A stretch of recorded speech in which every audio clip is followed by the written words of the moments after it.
guys updated throughout the entire series. So with that, I think we could just go ahead and just get ready for the first match here. Complexity versus Virtus.pro. Mr. Yaga is staring off Bunny Hoppers. A little bit of a spoiler for them. Whatever classes they play is most likely going to be the head-to-head in Game 1. Now, I do want to point out that Complexity, they're not necessarily known as a team to do too much outside the norm. They love to bring the top-tier decks, play them well, and beat their opponents. And they actually, you know, are very proud of that. They just say, we play the best decks better than anyone else. And then you have Virtus.pro, who does kind of the same thing, but they add a slight twist. I mean, the big things is that they've been winning with unusual strategies like Control Paladin to clean up the series. Everything else looks normal, and then they like bring up one weird deck. They also ban differently. They were the ones first bringing Ban Shaman to the Trinity series, and it actually worked out really well for them both of the times. And other teams started copying that. So I wonder if they have, yet again, a small innovation with the bans this week. Yep, looks like both players are just going to be banning out Priest and Druid. Pretty standard, you know. Those are two decks you're very scared of getting swept by. They don't really have too many terrible matchups. And they do have some broken draws that you just can't beat. So it makes a lot of sense to get those out of the way. We've kind of seen more and more of that as the weeks progress. But, yeah, you know, Virtus.pro, like you mentioned, they have been playing more of the unique strategies. And I think some of the classes we've seen most innovation in lately is Warlock and Warrior. There's a really wide range of archetypes you can play with those two classes. And, you know, we've tended to see most players choosing not to play the Hunter and having, like, a pretty big range on what they're playing in those Warlock and Warrior classes. We saw a lot of Quest Warrior yesterday. We saw Control Warlock. We saw Zoo. So really those are kind of curveballs. Even if the classes remain consistent, you don't really know which deck it's actually going to be. And you guys can see these are the pilots behind each deck. So Mr. Yaga will either bring Rogue or Warrior to game number 1. Most likely Rogue, since it's a very strong start. And Complexity has been starting Rogue. Crane will be on Mage and Warlock, definitely known as more of a combo/control player. And then Tyler, known as an aggressive player, is going to take the Shaman and the Paladin.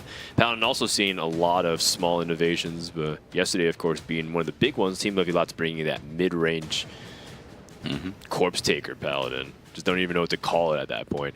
Virtus.pro is going to have Naaman on the Paladin and Warrior, Dr. Hippie on Rogue and Mage, and Bunny Hopper with Shaman and Warlock. And that's exciting because I didn't expect either of those two classes to open up directly.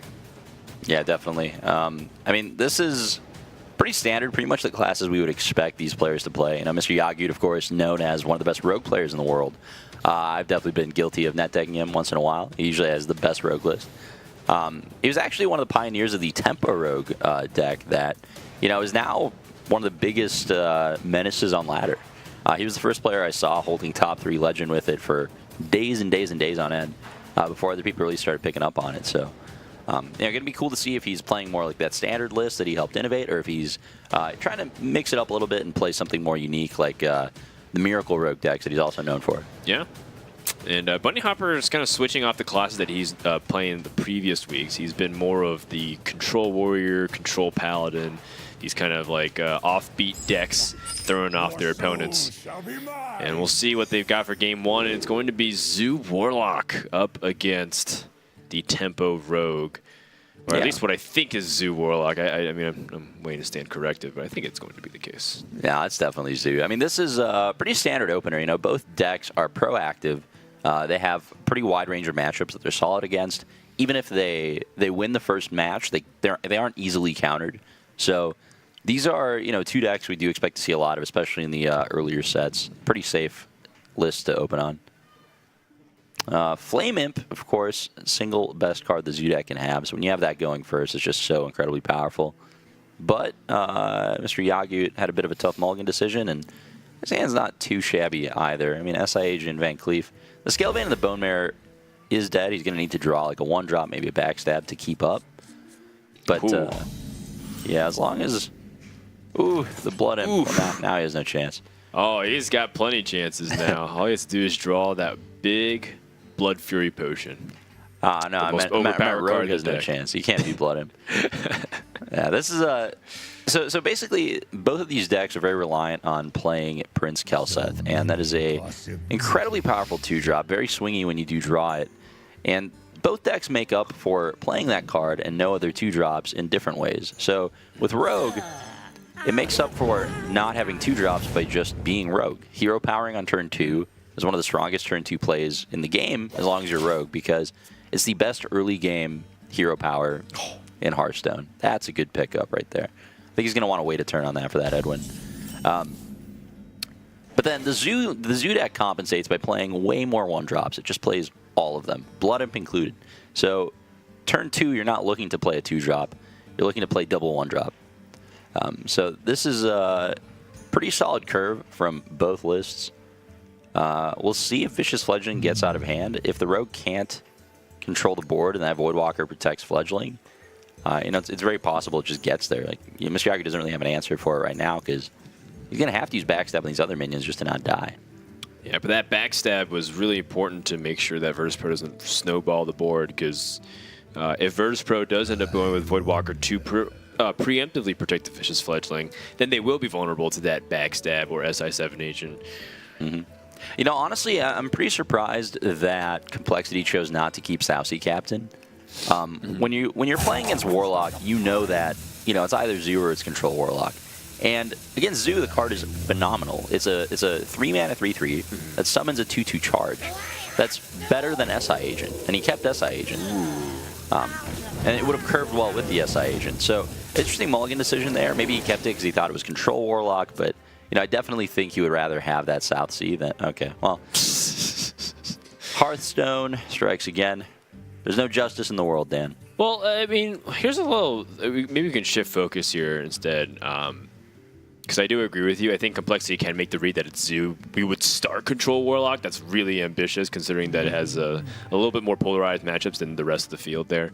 So I think I'm in your camp there. But Virtus.pro decides to go for the Blood Imp and Flame Imp call, which is them hedging bets against a lot of the ways that an opponent can dissect the board through Backstab SI or other things like that. So I really enjoy Virtus.pro going for the Blood Imp play, even though Voidwalker is just more tempo onto the board. Yeah, Blood Imp's definitely the play there. The sooner you get it out, the more turns of value you get out of it. You don't really need the taunt either. It's not like any of your minions are weak to the hero power. Let's listen to Virtus.pro and see what they're going to do about this Edwin.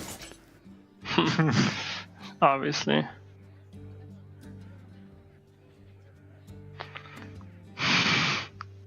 And I'm playing the Voidwalker. Do I play double 1-drop?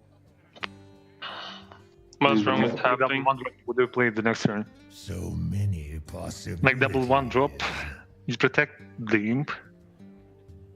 Actually, playing the Fledgling isn't that bad. We can trade into Van Cleef the next turn. And if we play the next turn, we can tap and play the double 1-drop. That's true. Yeah, like it. I wonder. Like the other possibility was tapping, just playing the 1-drop, but yeah, you won't be able to. I mean, you have so many top decks, good top decks. You can just play double 1-drop. No? Yeah, since we want to trade into that anyways.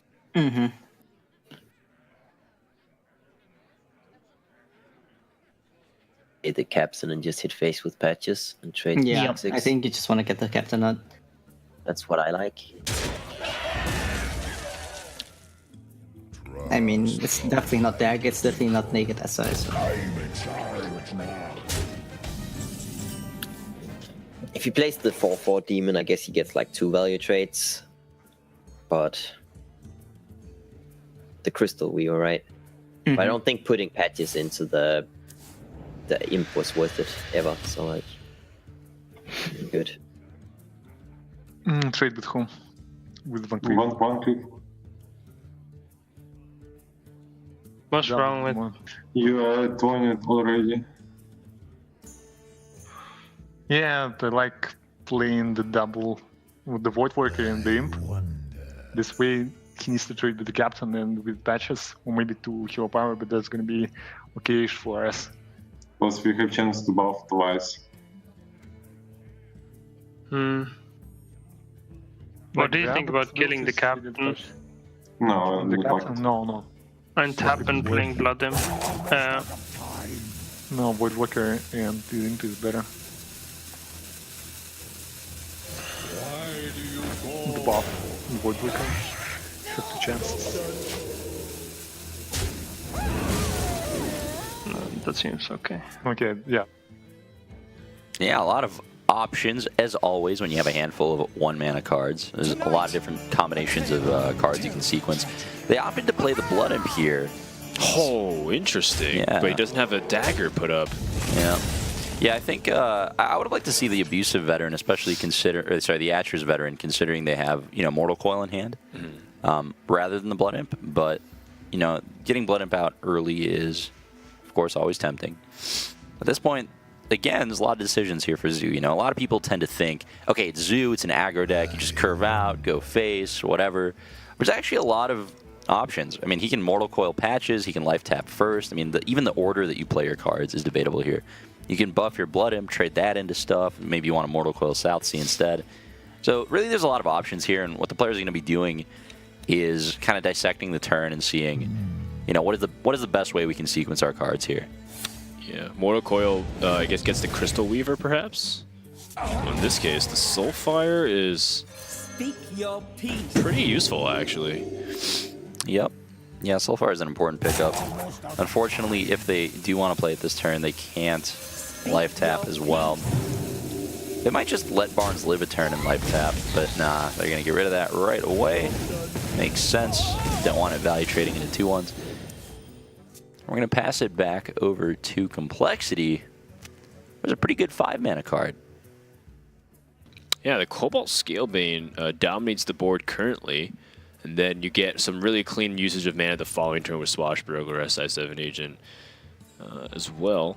You can also play for a little bit more tempo on the board immediately, but your opponent is holding no cards, so they basically have to draw the ideal mana usage next turn. And for 6 mana, I think 6 mana is usually empty in the Zoo Warlock list. Am I thinking of anything? Cairn, perhaps? Yeah, usually there's no 6-mana cards in the Zoo deck. Although, like you mentioned, I have seen Cairn once. They are going to opt for the Scalebane. See, a lot of people would just autopilot to like Swashbuckler SI Agent here, but I really like getting the big minion down when you can, because your opponent has to deal with it. Speaking of big minion, that Blood Fury Potion. Let's go ahead and tune in and see what VP's talking about this turn. Just wait a bit, okay. That's quite interesting, actually. I will play Dark Reaper. Yeah, I think so. And I think we bumped the 2/2, right? So that our Dark Reaper always becomes a 3/6. Probably, yeah. Because then they need like 1-drop plus plant. Then you go buff. I mean, they might have just kept the plant, but if they have 1-drop plus plant, it's sad either way. But they didn't have the... Yeah, could be.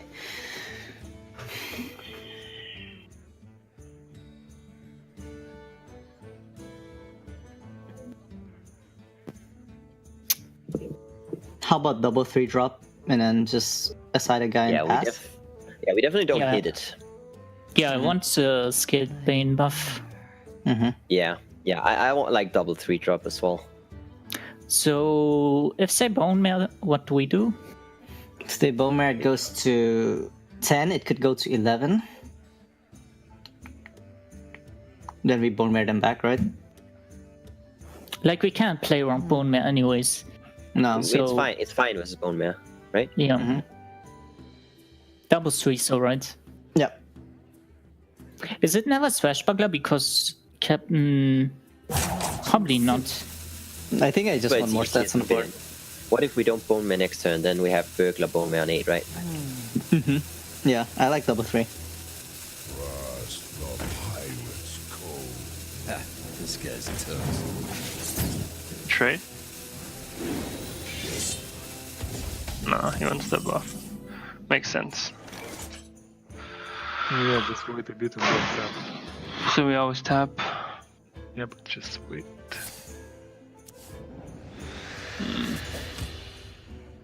That's not a good one. Nope. What if you wait and you go facing with Dark Reaper? Do I play it? And I play the Imp plus the Blood Potion and trade into the Captain? Yeah, I like it more. Trade with Captain. I wonder.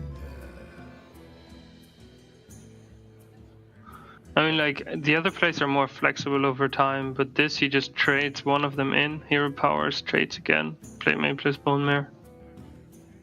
Okay.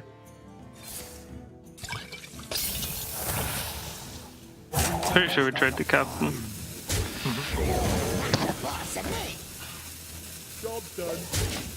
Should buff itself.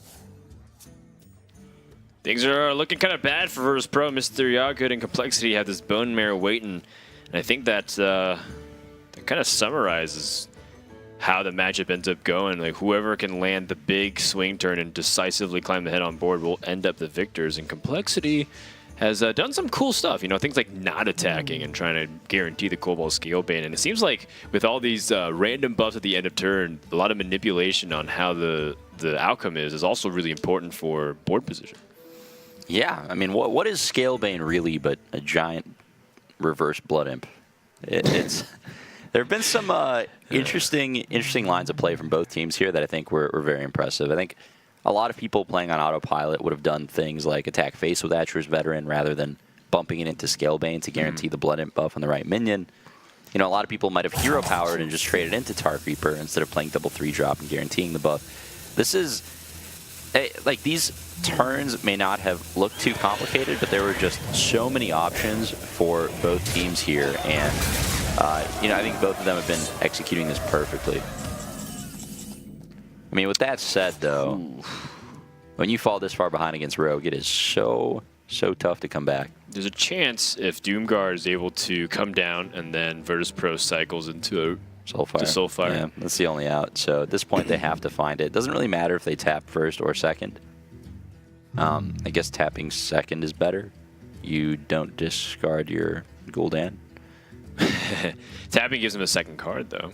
I mean, seeing the hands, we know that Leroy seals it essentially no matter what Virtus.pro draws here, but they don't know that, right? They're going to play it out the best that they can, and Soulfire is the card they're aiming to hit here. If they tap, they get 2 chances at Soulfire immediately, right?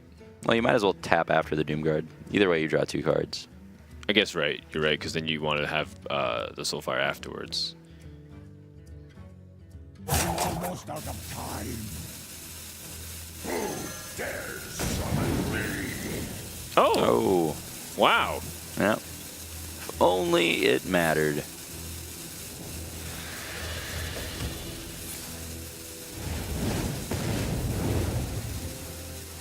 That extra damage that Complex is able to generate. Able to make the difference, because if they weren't able to close it out, who knows? Virtus.pro could be able to stabilize, but it's not going to be enough. There you go. Everything down to the Scale Bane buff mattering coming into play for Complexity, and they take game 1. Shockingly, Mr. Yagu won with Rogue.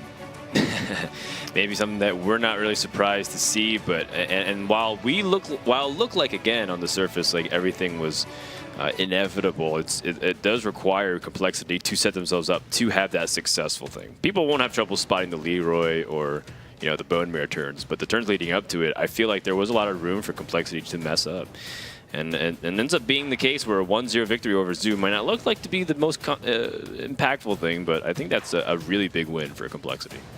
Yeah, definitely super key victory there. And I mean, that's what you want out of your Rogue deck. You want to win a fair minion-based matchup, and they got there. So now, you know, Virtus.pro are going to be looking to play the deck that, you know, they think is kind of their Rogue counter. We've seen a lot of Control Mage kind of being put in that spot, in that role. The Rogue decks nowadays do tend to be a little bit weaker to control this. It's really easy to make them run out of threats, and if they don't draw the perfect curve that's, you know, proactive enough, a lot of times it does struggle, you know, against a deck with a lot of board clears. Yeah, even Control Warlock, some people use that as a way to kill the Rogues, but Warlock's already been eliminated from Virtus.pro. I did want to make a comment, by the way. I'm not sure if we talked about too much, but Barnes in the Tempo Rogue is also some cutting-edge technology. I haven't seen too much of that, and you were talking about how much you liked it.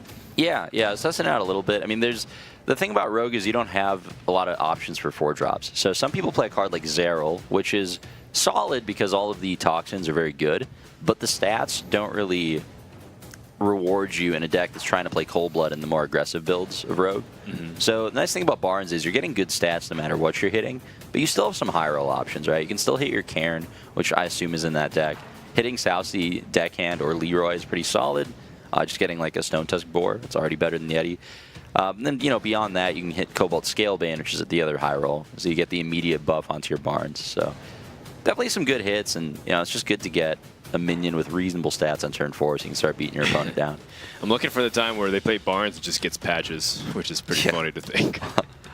He's a pirate. Yeah, that's right. So you guys can see how Complexity has distributed their wins. No surprise that they too have also been utilizing the Paladin train, a class that is to be feared. And if you guys are watching your first week of Trinity Series, it's not like Complexity gets to submit their decks after watching yesterday's games. They all submit for the week preemptively. So it's not like they saw Paladin and was like, whoa, let's go even more than a Paladin today compared to yesterday. Yeah, Paladin's been crushing it. You know, we've seen some hungry crab heavy lineups for sure. But, you know, when it dodges those, the class has just been absolutely crushing it. You know, I hope we see some of the more unique builds of it, like, you know, Control Paladin moving forward.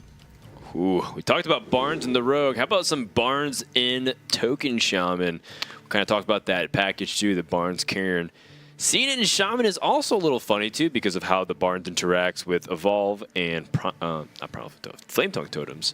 So Barnes has a lot of use, and it's not the first time we've seen it in a deck like this. Yeah, absolutely. I mean, it's kind of in that Serenite Chain Gang slot.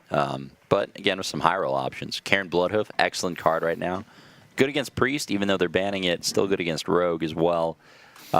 This is just a card that, I mean, it really brings me back to the old days of mid-range Shaman, when the deck was insanely dominant, just the best deck in the metagame for like a year and a half. And towards the end of that meta, we saw all the mid-range Shamans get refined by, all including Barnes, all of them having one Ragnaros. This is kind of similar. Like, as decks get more refined, as people figure a metagame out, getting that card that just wins you a game on the spot once in a while really starts to add more value. And yeah, it's got the Flame Tongue synergy. There's cards like Mana Tide that you can hit that are very good. I do imagine that decks like this, though, is kind of what was originally envisioned for a card like Barnes. Less like the Big Priest Resurrect shenanigans, which is honestly just kind of silly with how Eternal Servitude works. But, you know, the whole idea is that almost everything that you design your deck for a card like Barnes is supposed to hit something good. Death Rattles decks like with N'Zoth, for example, or in this case, Shaman has pretty much no bad hits outside of maybe the Firefly that's in the hand right now. That's true. I definitely don't think the deck has been designed around Barnes, though. This list would look almost identical with or without it. I think the Cairn might be the extra inclusion, but... Yeah, which is why I think it's cool. Yeah. That's where it is. Where I'm like, okay, Barnes is like kind of cool, yeah. But like, you know, the whole other instance where you get Yashiraj and then, like, okay, well, that's a little less cool. I'm the other way around. I love degenerate combo decks that are like that, but when I just get high rolled by a mid range card, like 1 in 20 games, that frustrates me. But yeah, it's definitely a powerful card either way. I wouldn't be surprised if we see. You know, more and more Barnes into Cairn in this meta. I mean, right now, the same neutral cards are being played across a lot of different classes. We're seeing a lot of Tar Creeper, Firefly, the Patches package, you know, whether that's full-blown South Sea Captain, South Sea Deckhand, or just Bloodsail Corsair into Patches. But yeah, both decks playing the same core sets of cards. Let's listen in on Complexity and figure out what they're thinking. So many options. Yeah, we don't. I'm sure we don't actually. Yeah, I'm sure we don't too. Dagger pass.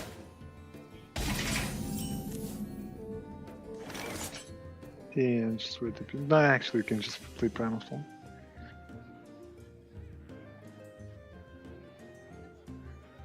No other play, right? Only total. Yeah, you get it. Yeah. From hand total.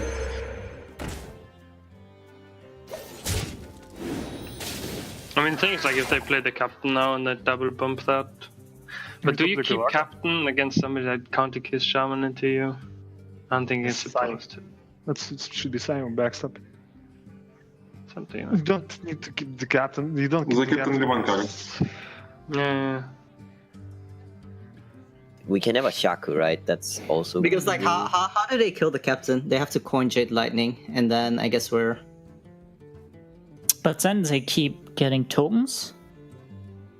Well, Yeah, but if they go coin Jade Lightning, then our patch is still on the board, and then we can kill the 0/3, right? Yeah, then we can captain and kill the 0. I wonder. I think it's an interesting line. And how does it get punished? Punished by pirate plus flame tongue, right? Mm-hmm. No, not even. Not even. Maybe like what Tyler said, to kill the Just 1/2 play the captain. I kind of like it. It's really hard for him to kill the captain. So we clear the 1/1 and Yeah. 1/2. Mm-hmm. I like it, I think. It's a bit more risky line. Yeah, but I think I like it with the sand, since we don't have so many board clears.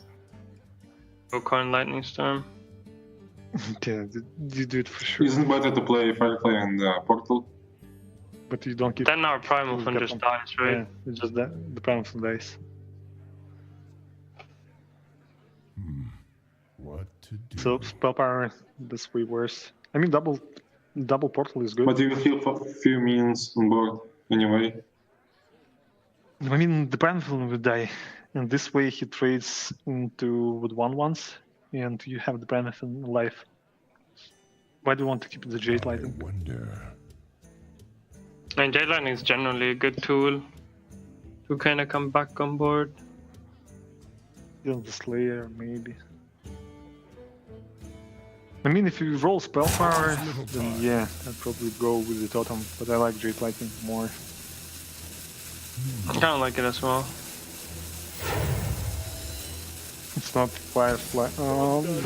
Firefly in 2 ports, I don't like it at all.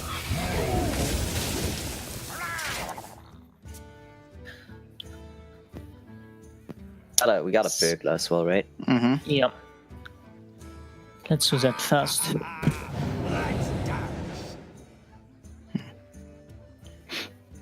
So, Captain and kill the totem, right? yeah, now we have to kill it, so right? I think so. Or can we ever go for the 1 once again? Yeah, like it's actually the same spot as last turn. Kinda. Because we do have to read that they don't have Flame Tongue Pirate, right? Yeah. But then again, if they don't have I like it. Flame Actually, Tongue, I like it. I like it, man. I want to do the same thing. Wait, are you guys sure? Let's think about it. Yeah, I like it. the punish is second Jade Lightning, but they played the one from the top. Yeah. Your call, you're good. Your call. Like, okay, if they don't have a way to clear this, it's definitely good. So 3-3. It's All right, well, Complexity is climbing ahead on board, dropping captain, and you know, now that Virtus.pro has used their Jade Lightning, there aren't too many great recovery tools left in hand. They're going to be aiming to high roll some Spell Power Totems, I think. Yeah, Shaman's supposed to be ahead on the board, but without Jade Claws to really help them ensure that they can distribute that 4 damage evenly across the board, and Complexity able to get triple pirates, their turn 5 is looking pretty strong, especially if they have ways to cement their board with Earth Elemental of all things. Pretty funny inclusion there. I don't think they've played a pirate yet, so the Bloodsail Cultist will summon a Patches as well. Just Right, I mean, honestly, the most interesting thing about this matchup to me is that this deck, this Token Shaman, was Virtus.pro's choice to counter Rogue. I mean, this is a matchup that, I mean, correct me if I'm wrong, but it's generally about 50-50. It really can go either way. yeah, so that's actually something that people actually debate, but I think the numbers are showing that it's gravitating more towards an even matchup. They used to think that Shaman was favored, but Rogue has actually evolved so much more than just the original tempo list. So I don't think Shaman actually directly counters Rogue as hard anymore. Before, it was the case because Rogue was a lot more all in on some of their combo stuff, but now Rogue is just playing meaty mid-range stuff, and they definitely can compete onto the board very often. Yeah, it's just, you know, essentially what that means is that if this is Virtus.pro's best deck to counter the Rogue, It's not going to bode true. well moving forward. They're in trouble. If Rogue wins this game. But, you know, maybe they just wanted to play an all-around solid deck that's decent against Rogue, because in the event that they win, it's harder to counter than something like a Control Mage would have been. So Yeah, well, what ends up happening in Last Year's Standing, especially when you have a wide tree with 6 classes, is that if you end up playing rigid decks in the very early stages, you end up opening yourself up to a direct counter immediately. So if you play Control Mage, that also has a matchup where it can potentially lose really hard, which you might need Control Mage to counter a couple of other decks as well. So Shaman doesn't hard counter anything, but it doesn't get hard countered by anything too, outside of maybe Control Warlock. So perhaps that's what Virtus.pro is thinking, playing a more versatile deck earlier on as opposed to later. Yep.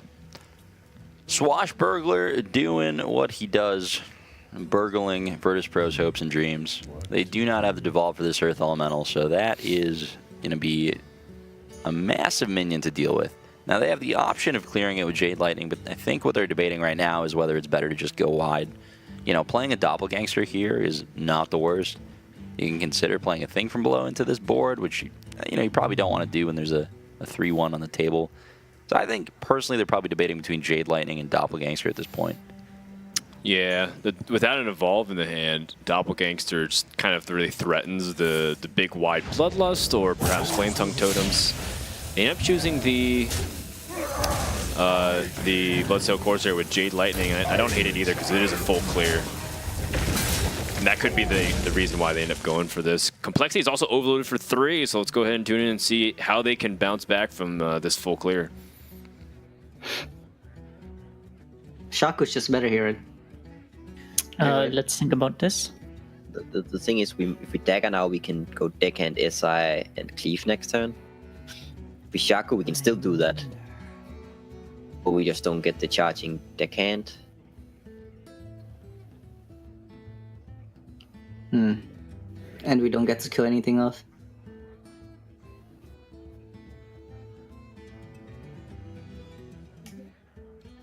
Let's charge next turn, right? So many. Like, It's the same as deckhand charging next turn. do you need to make a 6/6 Edwin next turn? Next turn you can also dagger Southsea Edwin, or just dagger Southsea SI.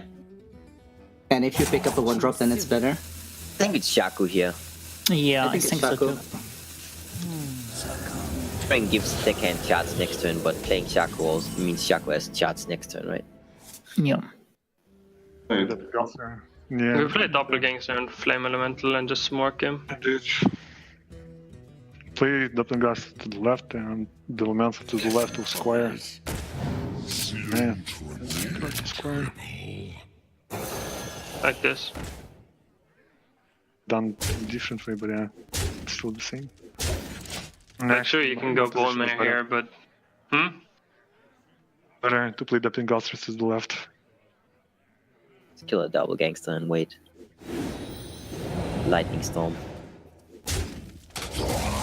Oh, that makes our Van Cleef bigger. Is it worth? Or do we save it? No, we save it because... You're gonna agent. I think actually it's the agent turn, right? With the deckhand. Do we dagger? I like the dagger because we kill all the Doppelgangsters, right? Is this not like Yeah, exactly. Mm-hmm. So kind of like- just deckhand, SS7, and dagger. Yeah. We don't play the Dust Devil. No. It seems so weak, but It seems I think weak. we have to Like, do it. They have so few cards, they didn't have the Evolve. We should play around the Death Knight as well. I don't know, Yeah, I they're agree. low on cards. I think killing Doppelgangsters is really important here, I think. Yeah, we don't play the dust cover. no.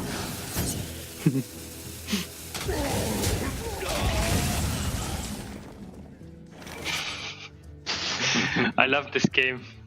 I love this game so much. Laying down hero power and Thing from the wall. Oh no, you don't have enough mana. Oh, don't you? Oh yeah, you have enough. Yeah, I do. Yeah, just read.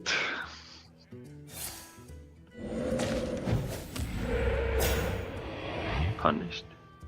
Not really. Just double trade, right?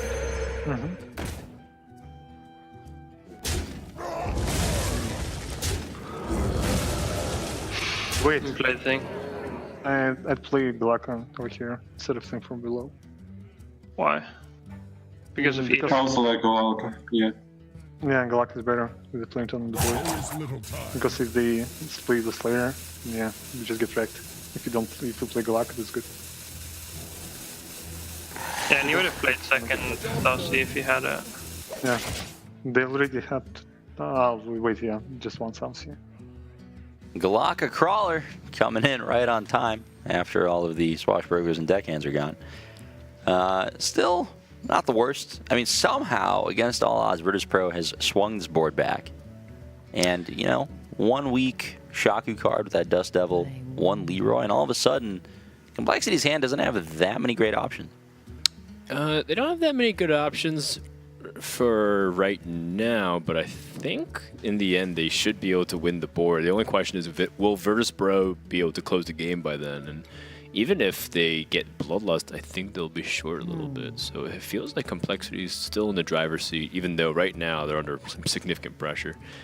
Yep, they're dropping decently low, so Bloodlust will be somewhat of a threat. They're really looking for the Evolves, the Thrall. I mean, those are the cards they're looking to pick up. Aya, Cairn, Barnes into those things. There's a lot of good draws still on the Shaman side. Complexity has a lot of options with their hand here. Running out of time. This is actually slightly annoying for them. Wow. Yeah, definitely hurts to lose that combo, but I think this is the right play from them. They really need the stats on the table. The Edwin doesn't trade in too effectively. Well, it's funny considering the how wide before Virtus.pro was, and now they can go wide yet again. Yeah. Playing Doppelgangster the fairway. The 5-mana 3/2/2s. Is it? Do you feel like you want to really protect? Do you just want to go in all in right here, or do you hedge and just kind of like hero power a couple turns and seeing if maybe you get ways to squeeze in more value out of like thing from below later on? No, you go all in here every time. You play both your minions, you go face. That's the only line. Trading doesn't make sense because they'll be able to bone marrow you anyway, and you just want to get your opponent low enough to where, a Bloodlust top deck will get there. It was actually a pretty fortuitous draw for Virtus.pro. I mean, it's not, it's not an Evolve, but you could argue it might even be better. Like, it's really tough for rogue decks to kill multiple medium-sized minions just because, they don't really play Fan of Knives or Spell Power. They don't really play Vanish. When a deck goes wide like this, it's really tough to deal with. Let's see how Complexity is going to try to address this Doppelgangster problem. Hero is still better, right? Well, you get a 3/4 if you play Vilespine. I kind of want to dagger the totem. I wonder. So that you can kill 2 guys.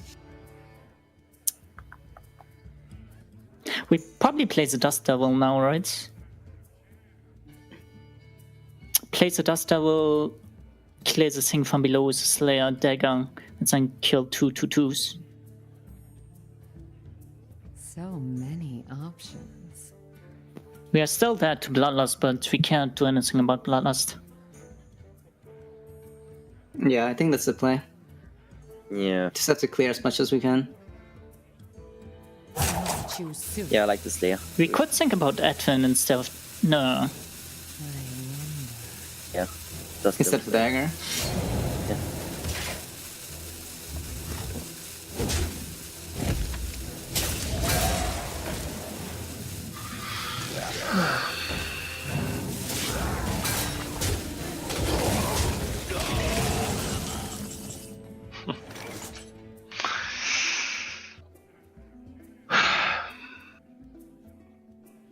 Well, we just. Do you ever try it here?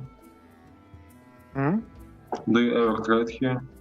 Anything at all? But we don't have any Jade Lightnings. How do we plan to kill them? With Jade Don't. Claws? Yeah. So we're... But what they can do? How they can trade it? Really anything Yeah. they want to. Yeah, it's only cold bot, right? But like, Yeah, cool. Bone Mirror simply also just wins the game for them. Yeah, but you need to trade Galaka and the 2-2. Go face with the Pingas. Keep the Sign life on the board. What happens if we go all face? Does it make any difference? Yes, it Don't does. kill them the next turn. coBot is doing. Yeah. coBot is helping them. I mean, you don't kill them if you go face. Yeah, you have to trade. I mean now coBot is still, but Yeah, because we just Leroy, right? Leroy Edwin. Wait. Don't we? Let's think about this.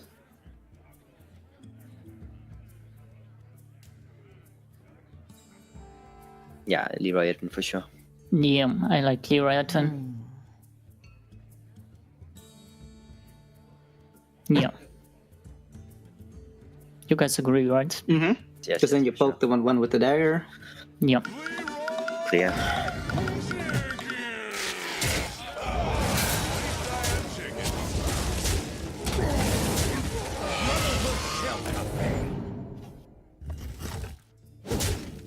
You're alive.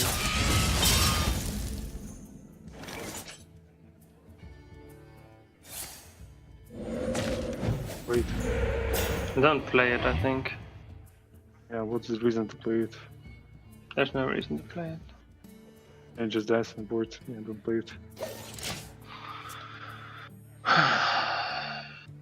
You can sense the frustration from Virtus.pro. It feels like Complexity is just not giving them any room, and I mean, I really like Complexity too. Like, they're just, I think they're playing flawlessly right now. Yeah, absolutely. Excellent plays coming out of them. You know, you do got to feel for Virtus.pro a little bit. They're really looking to pick up, you know, either an Evolve effect or one of their higher impact threats, like the Karen that we saw or Aya. So, you know, not seeing any of those definitely has hurt them in, you know, what's become an attrition matchup. But, you know, despite that, this matchup, like we said, it really can go either way. You know, it's not a matchup you should feel like you win every time with Shaman. Right. There are moments where it's like, wow, I got robbed. This is like a 80-20 matchup, and it just feels like they hit the one hand, and you drew really poorly for them for that combination. But in the end, Shaman's edge is like in the very low single digits, if at all. And with Rogue being able to draw decently, and Shaman having a slightly below average draw, this is the expected result. I mean, double Doppelgangster with no evolve. And Galaka Crawler missing the... Oh, you had to say it, didn't you, Raymond? Yeah. That's game 2 in the books. Complexity 2-0 to start off day number 2 here in week 3, as they are crushing the competition once again. The reigning champions holding strong. And, you know, again, they're a team that's not very flashy. They don't have any players that immediately stand out to you at all, but they just have very solid, good players who always dominate ladder, like Crane, Yagut, and Tyler, always within top 20 or higher within the EU ladder, which many consider to be the most competitive region. Yeah, definitely just solid plays coming out of them. Pretty solid deck list, you know. I really do wonder, you know, what is in Virtus.pro's lineup that can deal with this Rogue a little bit better than that, because I was still a little bit surprised by the Shaman pick. You know, it really is a bit of a coin flip matchup, and I get that you don't want whatever deck you pick to be easily countered back if you win. But I do feel like getting Rogue out of the way is fairly important. So let's see what other tools they have to deal with this, because, you know, Rogue's a kind of deck, just like Shaman, just like Murloc Paladin, it can sweep several matchups. Yeah. Well, I mean, it's an interesting, because in chess theory, the idea is if you're ahead, you actually want to simplify. So you end up trading pieces as a really powerful tool, so that way you can limit your opponent's options. And then in the similar vein, if you're able to at least trade for a higher value piece, that's how you end up climbing back slowly. So if you were to kind of take the Rogue and kind of put it as the queen in this position in chess, it is probably the most powerful deck overall when you take Druid and Priest away. Trading a Control Mage, which has a lot more limited options, for a Rogue is actually very good in theory, because the idea is that you're taking a weaker piece and trading for a higher piece. So I actually was expecting something like that, but maybe Virtus.pro doesn't have the Control Mage. Maybe they have a weird mage that we're not expecting.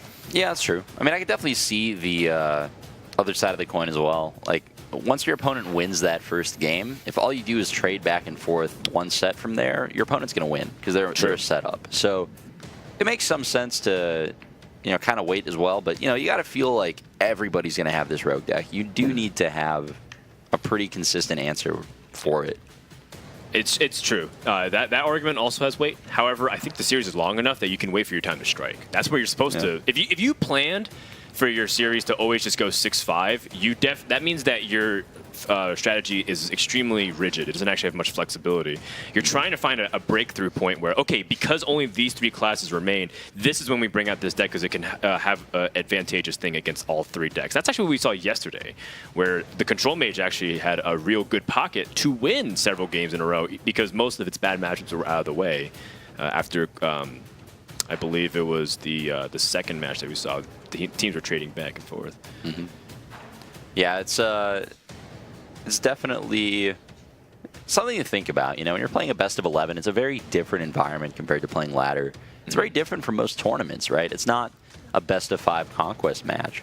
This is a very unique format with a very long series, so there's definitely a lot of options as far as how you want to address counter picks. Which archetypes to bring, and which classes you want to play. Well, outside of Hunter, you're definitely not going to play Hunter. Yeah, Hunter's definitely a little bit weak right now, at least from the Trinity series point of view. It is one of the most popular decks on ladder still. I do think I attribute it to 2 things. One, there's actually a lot of Hunter enthusiasts as both people who like the class and also hipsters who just want to be against the meta. And 2, because it is cheaper to build. And people have historically, played more or gravitated more towards the budget decks, considering that Hunter has still a large amount of core class cards like Basic and Classic. And you're not really adding too much more from the new expansions to it. Maybe just the Death Knight and Stitch Tracker. Yeah, it's definitely true. I mean, it does easily slot in a lot of very swingy cards that can just win you a matchup on their own, like Hungry Crab and Galactic Crawler. I would love to see somebody bring in like the Rexar, Joe's Crab Shack archetype, just like bring like 4 crabs, 2 flares, and a dream. Just hate Hunter. Yeah. It's just, why stop there, I say? Just go all in on put skulking guys and just make your deck completely unplayable. If that card was good in any matchup, I think that would be a good inclusion. Yeah. There needs to be like an anti-Jade Druid card. And Black Knight, maybe. I don't know. Here's Virtus.pro's statistics. They are pretty polarized, primarily because they've been trading games early on, and then they usually use decks to close. It was in week 1, if I can recall correctly, they won 4 in a row with their Warrior deck.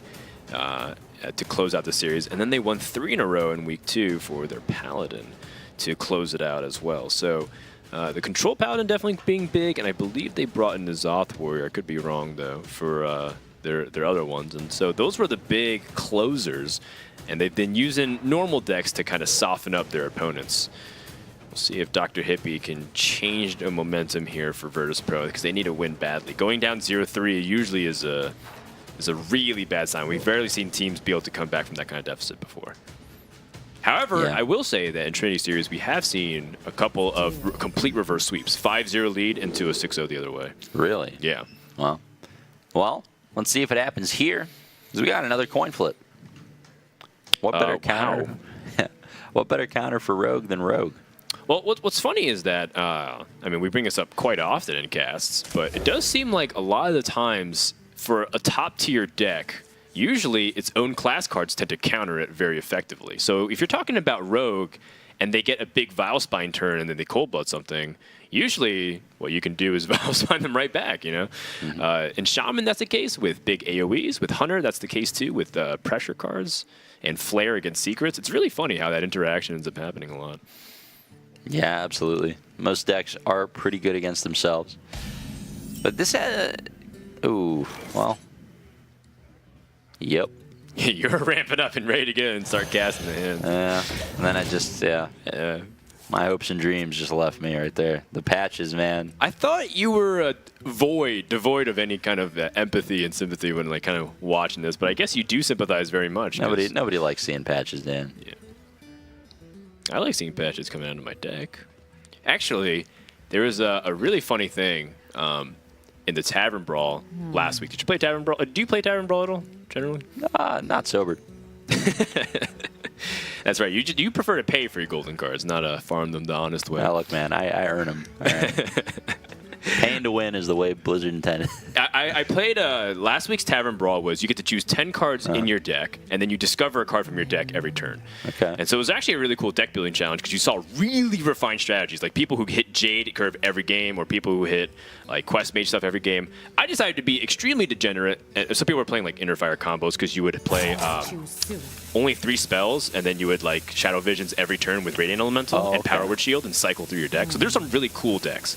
My preferred way to be degenerate was Quest Rogue.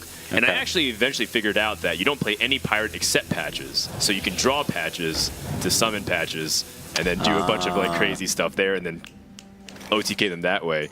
And so that was the time where I was like, yeah, I actually really like drawing patches because I had it every time in my opening hand. There you go.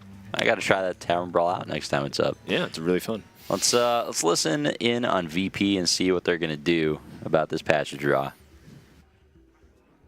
Like, that's a lot worse. Yeah. That's a lot worse against OSI. That's nice. or SI, yes.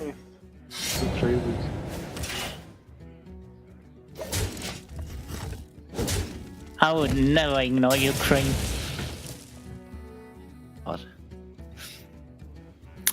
Yeah, just dagger. Yeah, I like this line more as well with the mirror. It's just We get our big swing turn later. yeah. Pointing the agent is pretty wasteful. To be honest, like very wasteful. Pretty decent against that. And now we tag Reaper, right? Yeah. Yep.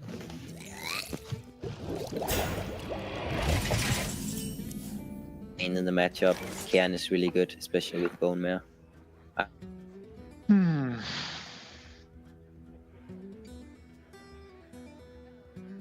That's definitely not good set. Don't we just steal like parts? I like Barnes more. We have some Yeah, block. just get the just get the dragon. Yeah. Tonight, a tale of terrible I mean, they probably, like, they would have kept. Yeah, just pass. I can give it. Yeah, just wait a few seconds to show if you have Shadow Step. Yeah. All backstep. I mean, they probably go coin Slayer here.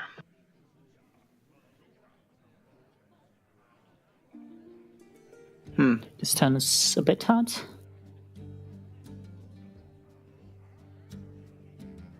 I want to play that, but is that the wise thing to do? So many options. Is it even correct? No. I don't think so. I think we just backstab SI and play the Flame Elemental.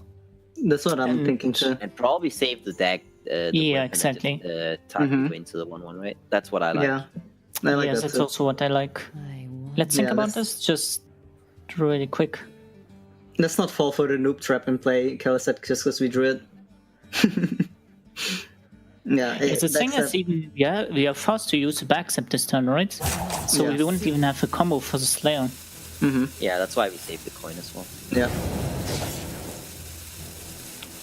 We trade with Elemental, right? yeah, I like saving the dagger. Yeah.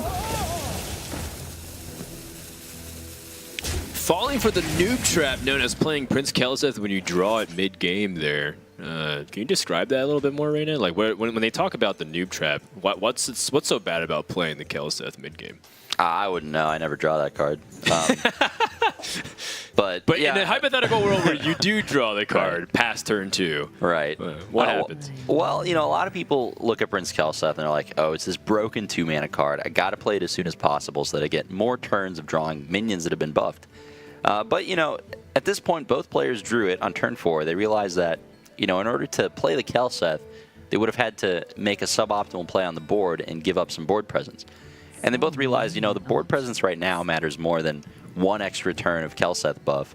Let's just hold off on this card. You know, it is so broken on turn 2 or turn 1, especially with Shadow Step, but in later stages of the game, especially after you've already drawn patches, you lose a lot of the impact that card would have. Yeah, that's a really good summary. Virtus.pro can't really efficiently get through this Tar Creeper. Oh, interesting. Jade Shuriken. Yep, we see this a lot, like where players essentially take a very long time to talk through the lines of play without taking into account the randomly generated card. Right. They didn't really have a time to decide, is Shuriken something we want to play here? I don't think it was. I still think this was the play, but it's just interesting to think about that. Like, you really have to take the rope into account when you're playing in a team environment. Everybody wants to get their word in. Everybody wants to make sure that they're not making a mistake. Nobody wants to commit to a play without the okay of the other teammates, and that just ends up taking a while. So all of a sudden, you have to play a Swashbuckler, you have to attack with Shaku, and you get this card that you hadn't accounted for, and there's 10 seconds left in the turn. So. Right. Like, if Backstab came into the hand all of a sudden, it's like, would that have changed how they attacked, or would they have used it to get a bigger Van Cleef? It's definitely worth talking about and thinking about. Yep. But yeah, time management definitely something we've seen highlighted in this game mode. Yeah. I love how Complexity just puts Leroy into a position where we don't often see it, which is just straight up removal instead of just a finisher. And ends up winning them the board there. Nice heads-up play. Absolutely the correct line of play there. Still just going to slam this Karen there. Not going to worry about playing this Kelseth this turn. Let's listen in on Complexity and see what they're thinking about.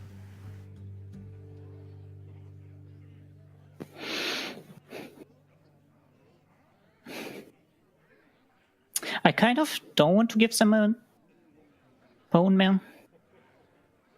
So many options. Is there a way where we can set up where Bone Mare isn't even good, so it becomes an 8-9? It's never the cold blood trade Vilespine, right? It could be.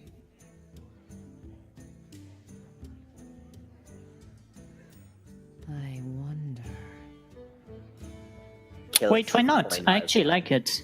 What about Killseth coin Vilespine and then just go face? Then if they Bone Mare the guy, we can Bone Mare back. But why do we even give them a Bone Mare? Yeah, I like the Nine than the Bone Mare now. Because they lose... They kill can't it, Bone Mare. right? Yeah, kill it good. They lose so much tempo because they can't Bone Mare on 7. I think it's close, really close though. I wasn't even looking at this before you mentioned it. I was like looking at Phrase Knight first. Whoa, I was the one who mentioned it. Oh, okay, okay. I think it's still fine. I think it's fine. I was thinking about it first. The thing... Okay, you guys can have it. I was looking at Face. I was just like, let's go Face before you guys mentioned the thing is, it. like, Killseth Bone Mare... like, Killseth's Vilespine was also pretty good. We could just, like, Bone Mare back if they Bone Mared. Yeah. But they heal it right easily.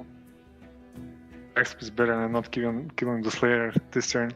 Because we need some combo in case we top deck the Slayer. I mean, if we don't kill Slayer, What's he will wrong? trade. What's wrong with like just playing the Scale Vein and the Jade? Wait. How about playing Dragon and playing the Shuriken into Sai? Exactly. Yeah, probably. Yeah, it's better. Choose soon.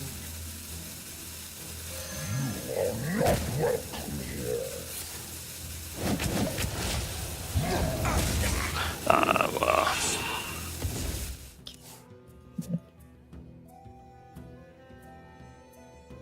Oh, we still have patches in deck.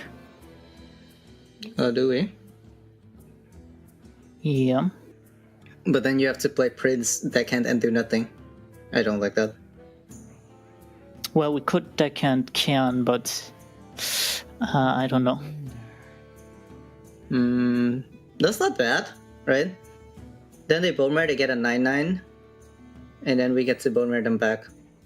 I think, like, the thing about the deckhand Cairn is that the patches kills the 4-1, which is pretty neat. Yeah. Right?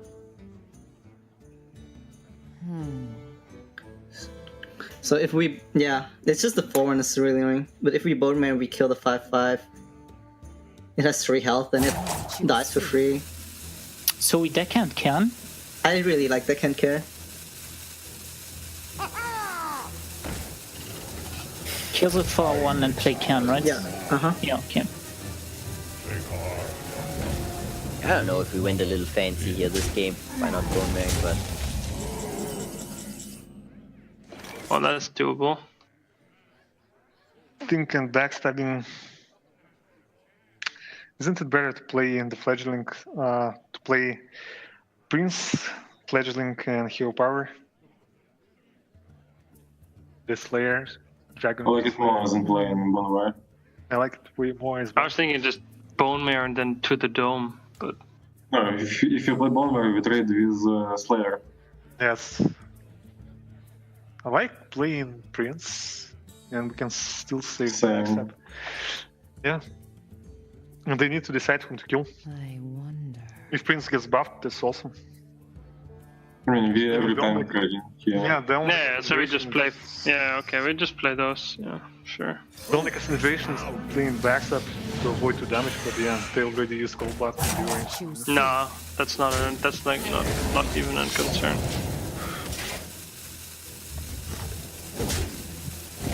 All right, so there's a lot of things that I want to talk about. The first is it finally took 8 turns total for either Kyle set to be played despite being drawn, so that was funny. The second is this idea of who gets to bone the other team first. Yeah. And it seems like they're really a big point of conversation is, well, we will let them bone mare so that we can just bone them back. Yeah. No, I think you definitely want to be the first one boning. It's got to be better because then, you know, you have a taunt minion set up. They have less options on what to trade into, and you just develop your stats before the other player. It's not like Bone Mare is necessarily vulnerable to cards like Vilespine Slayer either. So I feel like if you're reactively Bone Maring their Bone Mare, it's just a lot less effective. But definitely something the players are discussing. Kelseth finally coming down, like you mentioned. Still not going to be down for complexity, at least for another turn, it looks like. Yeah. Oh, no, they are going to go for the South Sea clear. That does make some, yeah, it does make sense, to be fair. Like, you don't want to be Bone Maring to kill a 2 health minion that has 5 attack. You just lose a lot of the value there. There's something that is also very subtle, too, about, like, why you want to have even just a dagger up for things like that. If they had the South Sea and the Bone Mare this turn, that's, like, way better. But they had to end up clearing the board this turn instead. Yep. Well, it looks like Virtus.pro is going to be the first team to Bone Mare, and it's definitely not bad here. I mean, that Cairn Bloodhoof is a ton of value to get through, though. And the fact that, you know, it'll just be able to cleanly trade back in here is going to put complexity back in this. I mean, it gets the clean trade, but Virtus.pro perhaps gets to get the value trade preemptively as well. Right. Ooh, okay. I was going to say, like, something like a backstab would be pretty strong here as well. They can just Bone Mare after trading. But, yeah, this just has to be Bone Mare. I don't think you can take 13 from this position. I think they might have been considering trading first and then Bone Maring, but that's clearly just worse. All right. Well, the first Bone Mare seemed better. Well, I mean, they got to keep the 4/5 on board, which is might make a big difference. Yeah, imagine like a Shadow Step too. It makes you so vulnerable to cards like that if you're the second one to Bone Mare. Ooh, Shadow Rager. Let's see if this ends up being a big player in this game. Let's once again dive into the team comms. See who's going to come out ahead in this game. Yeah, that's a lot.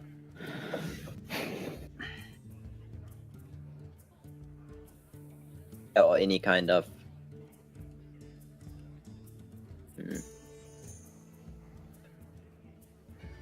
Spine Slayer or any charger. The charger isn't really good enough. We have no chargers anymore. Oh, they're all gone. Okay. Okay, that's That's good. So Barnes first. Tonight, a tale of true terror.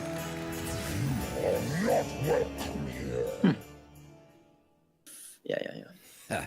This guy's toast. We should trade, I think. Yeah, we should take it. Wait, Right. let's think. Like, we only saved 2 by not doing it, and then we might have to end up... Well, the thing Yeah. is, we also give them the dagger, but Yeah. they So go down to 13. We just need them to not top deck Leroy. So many. 1 in 17. Wait, then they are dead, right? They need to trade with a minion. Yeah. So we have to trade, right? Yeah, I like the trade.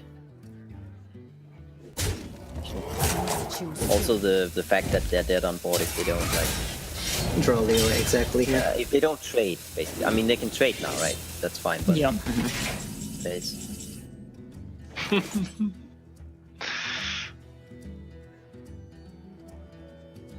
Wait, how much damage did they have? 12, 13, 17, 18. Somewhere. But how do we win? We need to get Leroy, right? So many options. No. We can just double try it. Double try it and pass. Pass cold isn't lethal. Only Leroy gets this out. It's gonna be 7. I mean, we No, tried but like the Slayer is really good. If they have any bad top deck and we just play any playable card. You definitely trade into Bonmare with 2-2 and you hit with the face into 1-1. And I like going face with the 5-1. They need to trade with that one. And still Leroy is still lethal. Yeah, like point. Don't play. We keep in Slayer in hand. Yeah, and go face. Keep. It's not Leroy's not lethal then. He's gonna get buffed. It's 7. Oh yeah. Oh, I'm not very smart. right? It's 1 off. Yeah. But we beat Leroy, right? If it's only Leroy. Like I think they would Shadow Step the Shadow Rager, right? Yeah, like hit and Shadow Step it. I Yeah. also really, it's probably Cold Blood then. Yeah, most likely Cold Blood. I don't know. Well, if it, yeah, it could be cold blood. But I think we attack face, Shadow Steps as a 7, and then as a 7 the Shadow Rager. Yeah. But we lose even if we get attack reaper from the guy.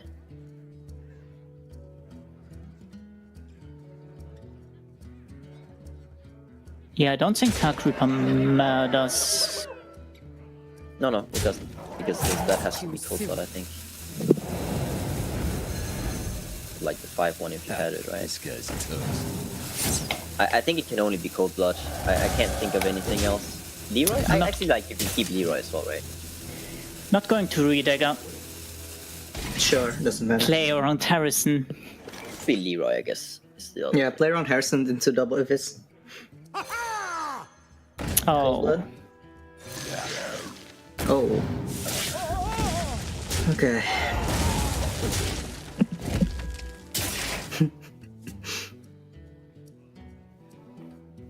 well, we play that, right? Yeah, because if they don't find anything, it's lethal. Come on, keep.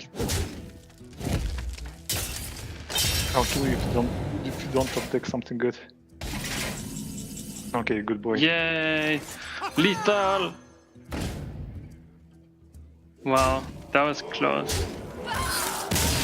But the way we drew it is so terrible. The way we drew? Also, I'm not really sure about the way we played either. Bunny Hopper with a moment of self-reflection, and Raynad actually had a lot of comments about that play where the Shadow Rager went face, or even just the turns leading up to it too. Yeah, that was a very difficult turn because you can justify just about any combination of trades and attacks. It's a tough situation, you know. One of the players mentioned playing towards a Leroy top deck by attacking Dagger to face. They had 16 card deck, right? So it's 1 in 16. So you would only make the Leroy play in the event that you think your odds of winning at that point are less than 1 in 16, which they weren't. I would have opted for a full trade play. They kind of did an in between, kind of hoping that their opponent would have to trade into their minion.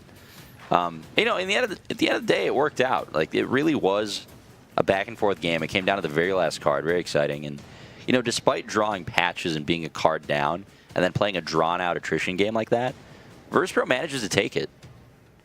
Yeah, and I think the fact that they even understood situations where, like, in the end their macro strategy was correct. Like, play this for tempo, play this for value, and then trying to squeeze out every bit of damage.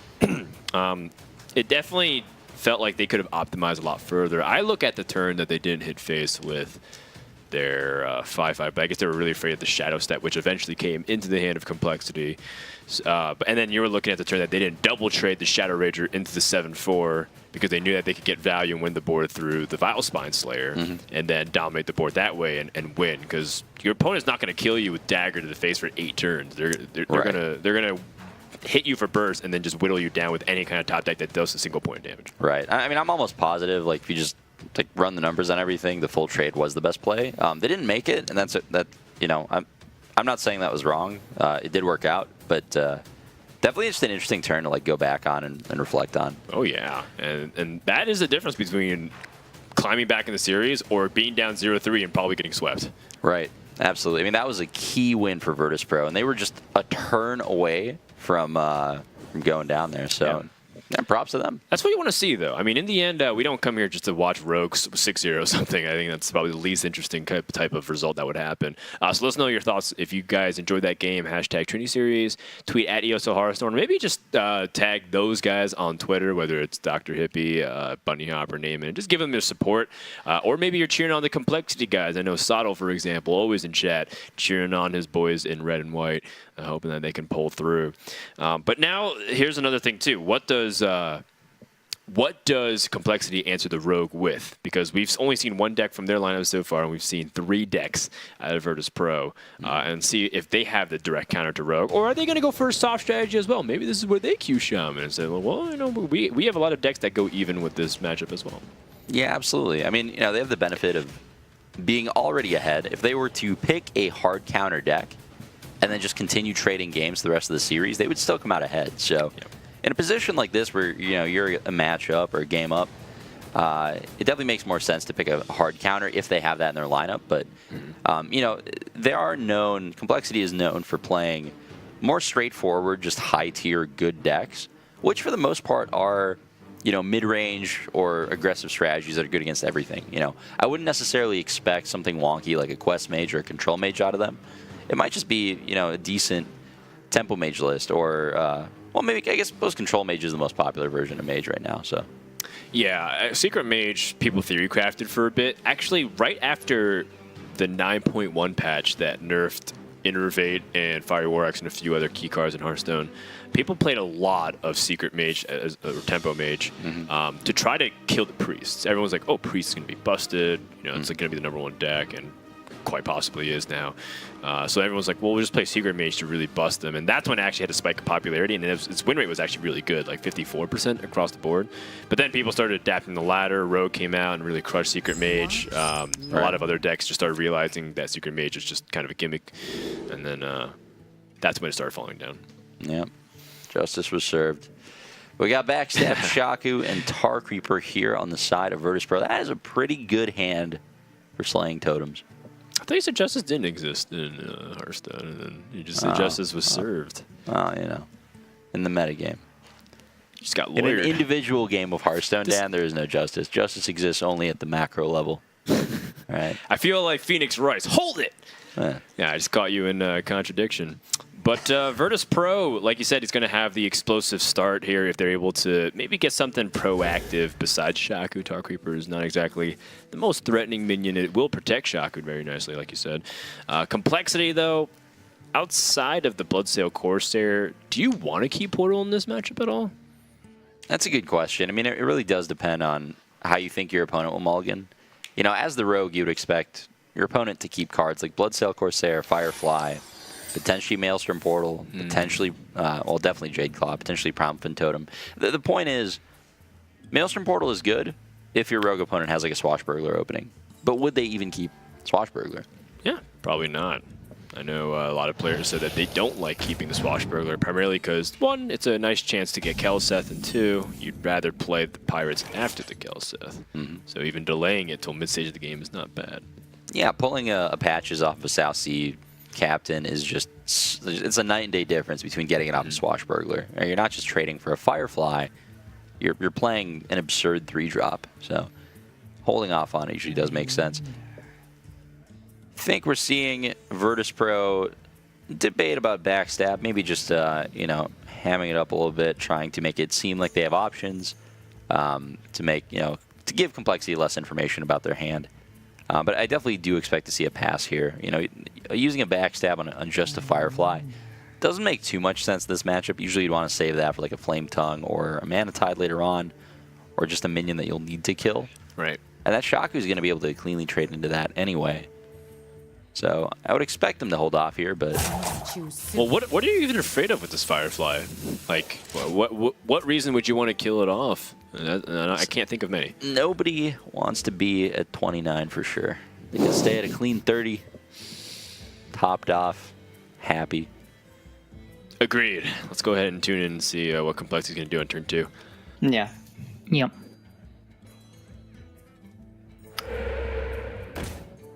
If they daggers, then we have Blood Seal. Yeah, like if they try with the dagger deckhand, coin deckhand thingy, something, I don't know. Dude. I like going Shaku, yes. I like it. It's fine. Yeah, just play it instantly.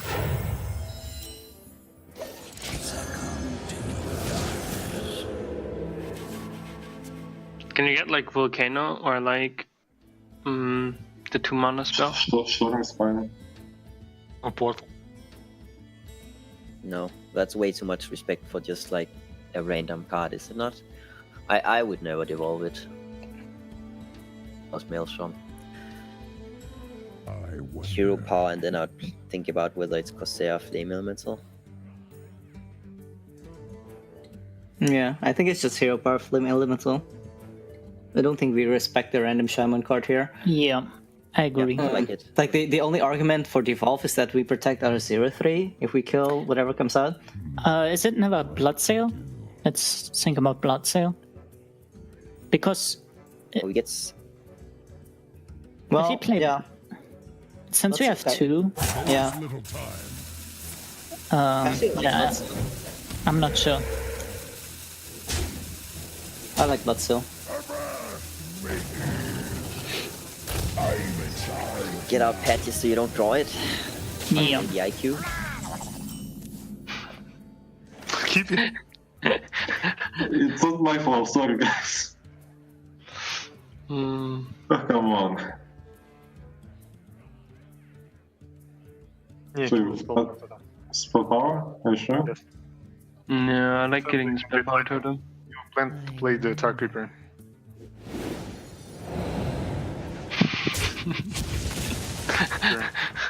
Do we need to backstab? Do you backstep? No, probably no. You just play. No. Yeah. If they have Flame Tongue on top, like, I mean, they might have Flame Tongue because of what they kept, but then we just lose anyways, right? Yeah, Tar Creeper. I think by this point in the game, last game, when we played the Shaman, we were behind on board. Yeah, so Complexity choosing to hold off and devolve a bit and gonna get rewarded for it here. I mean, getting rid of a Tar Creeper and a Shaku is pretty good. Those are not easy minions to deal with otherwise. Yeah, and they developed the board so much that they can pretty much pick off a couple of trades, and Powerful Totem continues to generate 1/1s to get them value off of things. The Jade Claws does overload them for a 5, so they don't actually threaten Bloodlust, maybe giving Rogue a little bit of extra breathing room. Oh! Oh! That's interesting. Wow! Yeah, defended. Speaking of lawyering. Phoenix Wright in action in the game. I love that series, by the way. It's great. Super fun. Hey, actually, a side effect that we just saw, too, is that Public Defender indirectly kills a 1/1. It's true. No Primal Fin tokens. So it was like a 1/8 without dealing damage. So strong.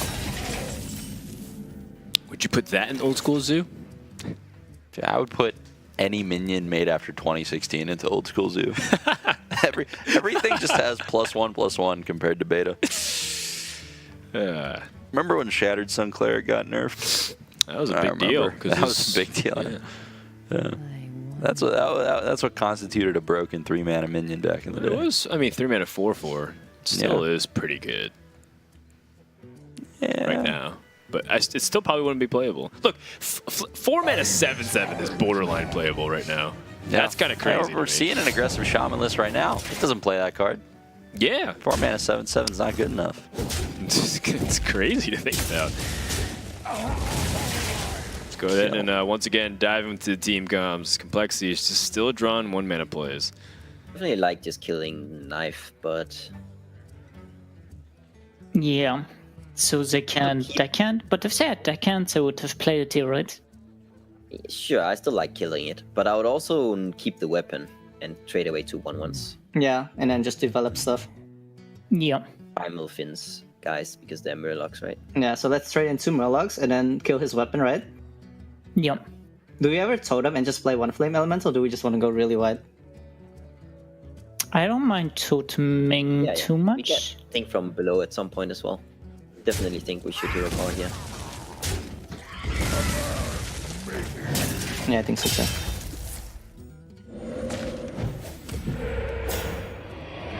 Positioning? Does it matter? Let's hurt them at the 1/1. Opted.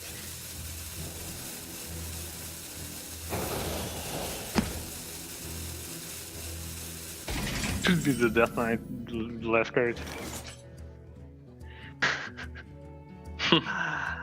It's pretty bad. Kill double pirate. Kill double parrot? No, you don't Slayer. I think maybe backstab and then play the dragon. Maybe don't even use the backstab. How much is the bloodlust? Plus 18, 23. That's actually like, default. Bloodlust is lethal, but we're not winning against Bloodlust, are we? Yeah. I would like to play double pirate. Kill double pirate. Why? Oh. We can shadow step next turn. Okay, do it. Don't you think but it just gets killed? What?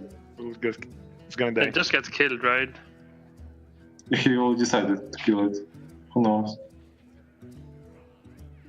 And we are fine if you kill it now. Kinda fine, yeah, they didn't have to flame time. Okay.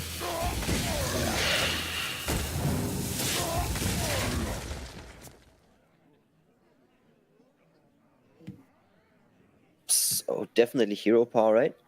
Mm-hmm. Yeah. Try to roll spell damage. Yeah, now we just go for it, right? Play thing from below first, so we don't get the guy that makes it more expensive. Yeah. Like now just portal and kill him with the weapon, right? Yeah. Because we use need the to keep the weapon? pressure. Yeah. We don't want to save the weapon, we want to save the minions on board and pressure them. Against rogue, the minions kind of just always stay, right? Let's just portal first. Yeah. I'm pretty sure we use the weapon here though. Yeah, I don't think we need a weapon. Like, for what do we need a weapon exactly? At some point, the 1/1s. Yeah, I like weapon. And like just drawing Bloodlust, drawing Evolve, drawing anything.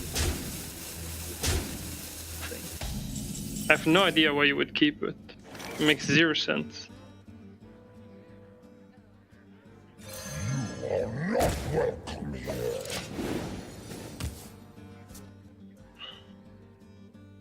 Yeah, we should clear that, Trade. right? Yeah. The portal again. So what are we trading? Definitely the 1/1. Yeah. Mhm. The 2/1 is stronger than 2 1/2s. I kind of think. So we should trade in with the 1/1 and then part the first, right? Mhm. Because that's happening every time.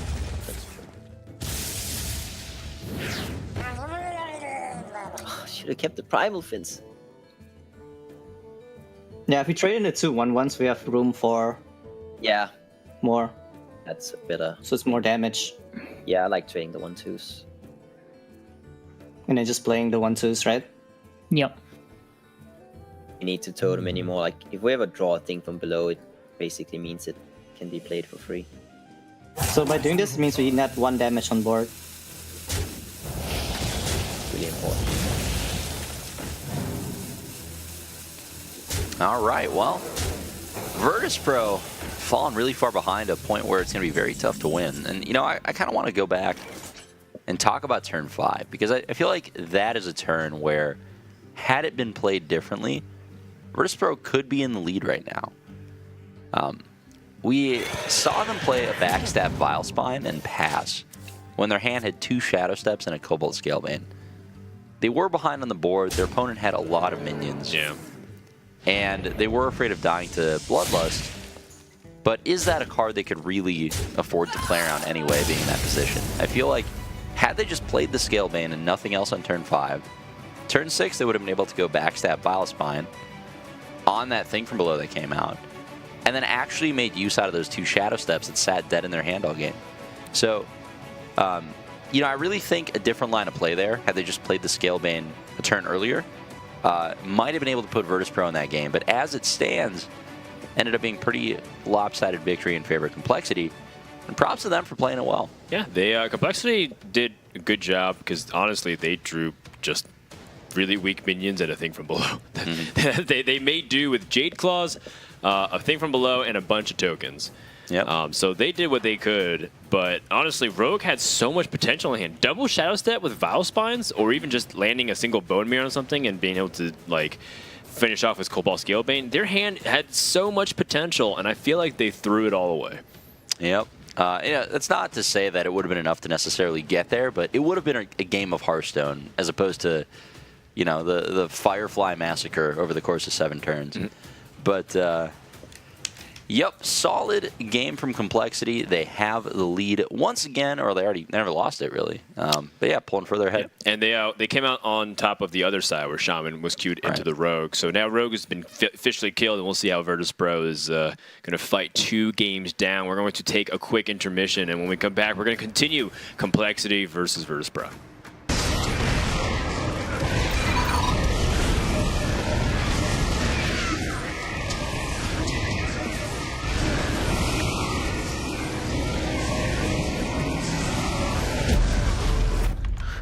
You guys seeing this?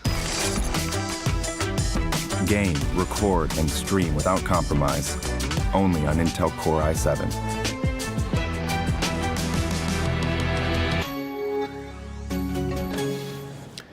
Welcome back, everybody, to the Trinity series brought to you by Intel. Big shout out to all the people that make it possible, as well as Twitch and ESL. Let's talk about what's happening here. If you guys are just tuning in, Complexity is up 3-1 as their Shaman has taken down the Rogue, and now that Rogue's been officially contained on both sides, how will Virtus.pro fare?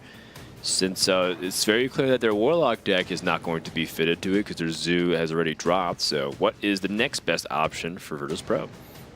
Yeah, I mean, Shaman is a powerful deck. It's not the absolute worst against just about anything. You know, it is a proactive strategy. Mage does tend to do well if it is the control list.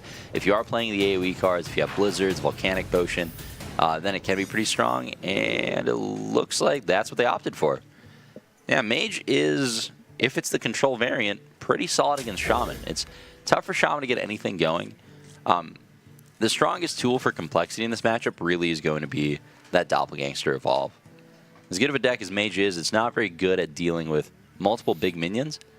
And even if they Frost Nova Doomsayer against the Doppelgangster Evolve board, Complexity still has the option to devolve to counteract that play. So, yeah, it takes a lot to pressure the Mage. It usually requires one of 2 things. One, either the ridiculous start, such as, you know, the Tunnel Drog Totem Golems, like unstoppable 7/7s. That's how you can pressure them. Or if you have like the Jade Druid approach, which is like tall and wide, basically the best of both worlds. Really big threats that Mage can't deal with unless they Frost Nova Doomsayer and you can't answer. So Shaman does have to lean towards one of those 2 ways to pressure. And without a big evolve, it won't really happen. They do have Thrall Deathseer. That's also another possibility. If Mage plays really slow with card draw early on and lets Shaman build a big board, Complexity might be able to find a window to use that Death Knight. yeah, absolutely. I mean, getting those high-value minions like Aya, the high-impact cards like Thrall, even the Manatide Totem, like these are strong pickups in the control matchup. They're really going to want to be developing threats that aren't just going to lose to, you know, weak AoE like Blizzard or Frost Nova Doomsayer type of effect. Virtus.pro here had a lot of options, actually. You know, they could have just hero powered patches. They could have primordial glyphed. And they opted to just drop the Doomsayer instead, which is a solid play. I really like them being aggressive with the card in this scenario, because a lot of times mages will make the mistake of holding on to that Doomsayer for a long time and then just losing it to a devolve and never really getting the effect. Here they did manage to buy a turn. Let's listen in on VP and see how they're going to play out this turn. The bear seems to be good. Mana bind, they still have the coin, so yeah, Ice Barrier and just play it. Yeah, Play I like it. and bump into us. Yeah, I think it's more important to just get the Talnos out soon. I mean, Blizzard obviously does a lot against their deck, but... So yeah, it's better, yeah. But I think it's actually, still wait, better. stop. Do we want to play the Doomsayer the next turn? Probably Talons and Doomsayer. We'll see. But you don't play Talons But and Doomsayer is fine. No. Right now, then you won't be able to use the Valid on turn 5 if you don't draw the secret. That's what I say. Maybe just the barrier, just play, just use it, but don't play it. The next turn, if you want. I will play it now. Yeah, I also like playing it now, because Doomsayer and Talnos together is super bad to devolve. Because we can't afford to lose the card draw from the Talnos in the spot we're in right now. But I just mean that the next turn, just maybe we won't go the Valid and they're attacking to our face. God damn it, man. Like, if we play... Because like if it's mirror, right, and we give them mana tide, we don't kill it until forever. We insta lose to mirror entity. But how likely is it that it's mirror entity? Can we not just chill a turn? Our hand is really good. We don't even need control that much. The thing is, if we play Mana Tide, we can play Thing from Below next turn, even if it's counter spell, for example. Yeah. Okay, let's vote. You good? I'm Mana Tide gamer. Yeah, I'm also Mana Tide gamer. Hey, let's get wrecked. Woohoo! Oh, okay. Good job, guys. Yeah, you can just play Mountain Talons. We hunger for vengeance. Excuse me. Did you target Talons? Yes. Haha.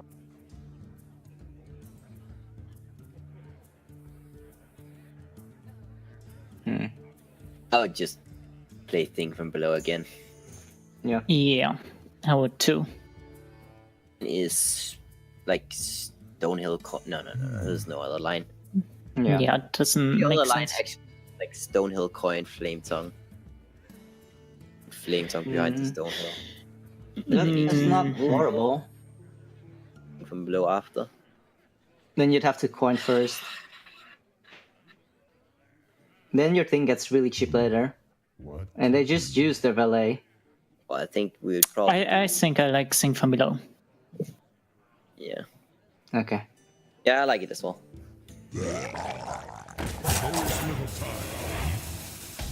Pretty early in the game still, and yet there have been a lot of decisions already.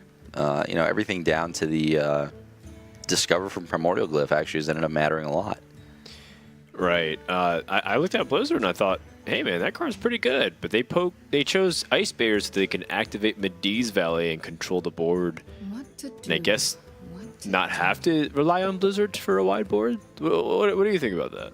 Well, I personally think Blizzard is, you know, maybe the best card in Virtus.pro's deck in this matchup, and I would have liked to take a second one. Just because you're going to eventually get something that triggers Medivh Valley anyway.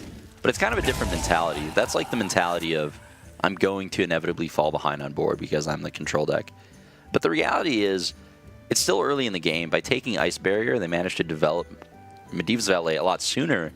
And that's basically stopping Complexity from being able to develop totems. Just having 2/3s in play contests, you know, most of the minions that Shaman plays. And there's definitely a lot more value in activating Medivh Valley early compared to later because of that. Virtus.pro kind of torn on the decisions. Yeah, it's not an easy turn for sure. Yeah. They really want to disrupt the Doppelgangster. evolve. They've seen Complexity hold onto the coins, so they know up to 6 mana this turn, trying to stall as long as they can. And definitely some creative plays coming out from Virtus.pro. A lot of times where I'm just like, well, yeah, just either Arcanologist play the Secret or Acolyte Ping, and then I kind of forgot about the disruption play that Mage is trying to do against Shaman. Yep, the unfortunate thing about Doppelgangster Evolve is that, you know, despite this Doomsayer, you know, if they have it, at some point it's going to happen. And they'll need to be able to deal with it. But Complexity is sitting with a lot of cards in hand. Let's listen in and see how they're going to decide which ones to go with. Dirty Rat could be good, right? Yeah, it should be Dirty Rat, actually. I think there might come a time where we can try to sneak out a Dirty Rat on Alex. Yeah, I think so. There, which is a big point. Yeah. It's like Dirty Rat, Flame Tongue. Yeah. Like, I'm pretty sure they're using just straight up the same list as last week. The win condition in this matchup is legitimately in Alex. Like, if they don't Alex us, they just don't have enough burn. Acolyte Ping. Probably Acolyte Ping. Yeah, I like it. Is it worse? Yeah.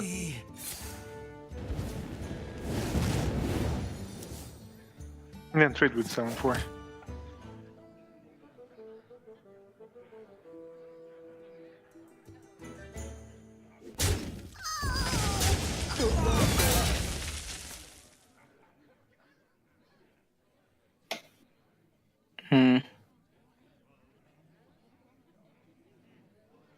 Slam Aya and do the bump. What if we hit face? No, I would think we should do the bump probably. No, I like the bump. Otherwise, you can like portal the Flame Tongue and then draw a card out of the stun hill. I like the bump. I don't know if they play portal, but just any removal on the Flame Tongue, they gotta draw. Because they don't need to do anything with this board. It's only 6 damage from Aya.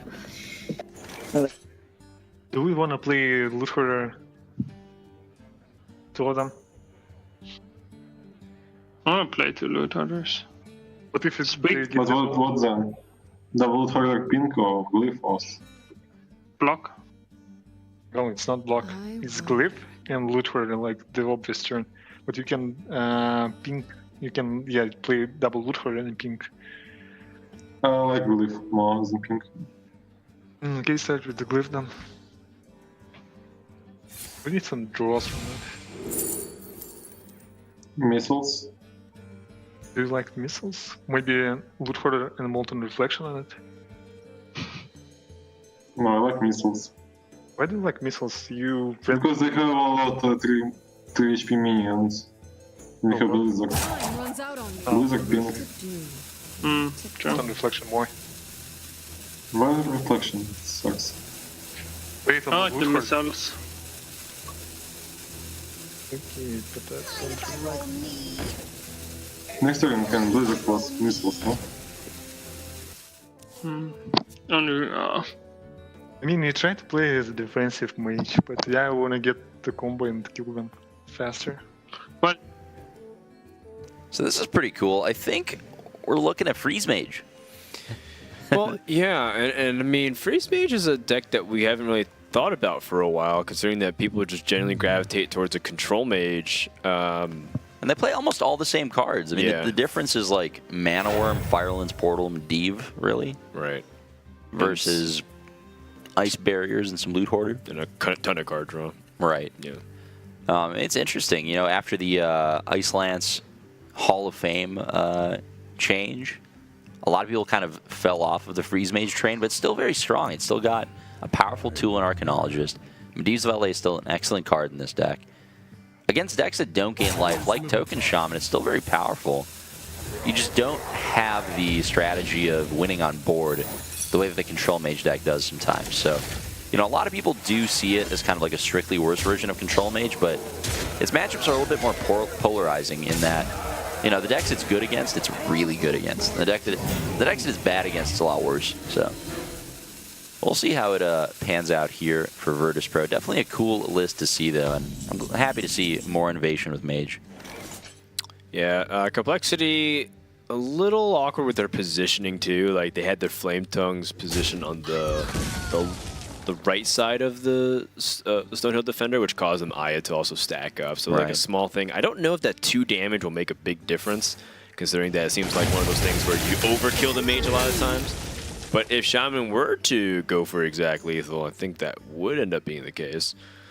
Virtus.pro set this Blizzard up so that way Arcane Missiles can be really effective. Does have a chance to pop the Aya, but the Jades aren't that big. Oh, that hurts. Well, I think it's okay. Yeah, it's not the end of the world, but you definitely did not want to see that many face hits there if you're Virtus.pro. But not the end of the world. They've still got the clear that they needed, and for the most part, unless Healing Totem or an Evolve happens, they're still going to be able to take care of that Flame Tongue as well. Yeah, they were hoping to keep the Loot Hoarder to control the state of the board a little bit. Instead, had to trade it off. Complexity has that Thrall Death Seer, and this is also the turn before Alex Strauss comes into play. But at the same time, Virtus.pro doesn't even have a secret set up, so pressuring your opponent is also a really good thing here. Right, let's listen in on Virtus.pro and see how they're going to handle his board.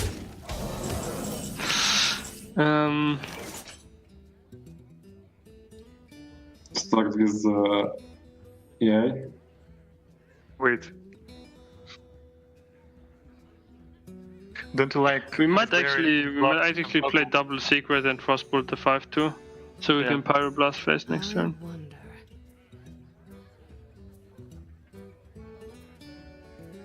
I like it more. They have 5. What do we do? Even Bloodlust. Do you want the Pyroblast next turn? Double secret What's the and win condition? The win They condition. will proc us, for sure. When after you frost From 17? Into turns, yes. Like if what you wanna play the Intellect and double secret, that's way worse. If you play the Intellect, No, I want to play Intellect with Frostbolt. no, double secret and Frostbolt. Then the next turn you can either draw or play the Pyroblast. I think they will proc us into turns, for sure. So Pyroblast next turn is useless. The Pyroblast next turn is bad, probably. Yeah, I like the Dirty Red this turn. Tongue first, right? Let's think for a second. So Flame Tongue first? Or Dirty Red first? If it's like the Polymorph secret, I would say Dirty Red first, They're right? from the deck. They're from the deck. Okay, so Dirty Red first. Nothing. So do we Flame Tongue and do something? Or Actually, maybe it's just Thrall, huh? yeah, like just hit him and then Thrall. Wait, do we not Flame Tongue and then throw? Just not Flame Tonguing. I like not Flame Tonguing Okay. because like It's berry every time. because we get like one evolve this turn, right? Yeah, it's the rope splitting. Which one do I evolve? Gotta be fast. Oh yeah. I don't see it. This which one is bad? Oh fuck.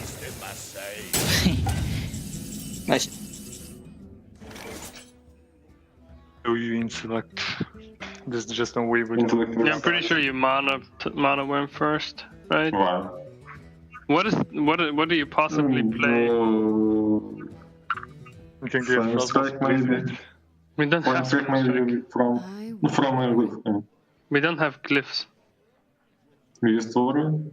Yeah, we used 2 glyphs. We have Frostballs, we have Chronologist and Mana Yeah, but I mean it doesn't matter if we play the Mana. Like, we can pretty much always play the Mana Worm, because we need a freeze. Yeah, The freeze is Frost Nova, so we need the Mana Worm to also just push some damage.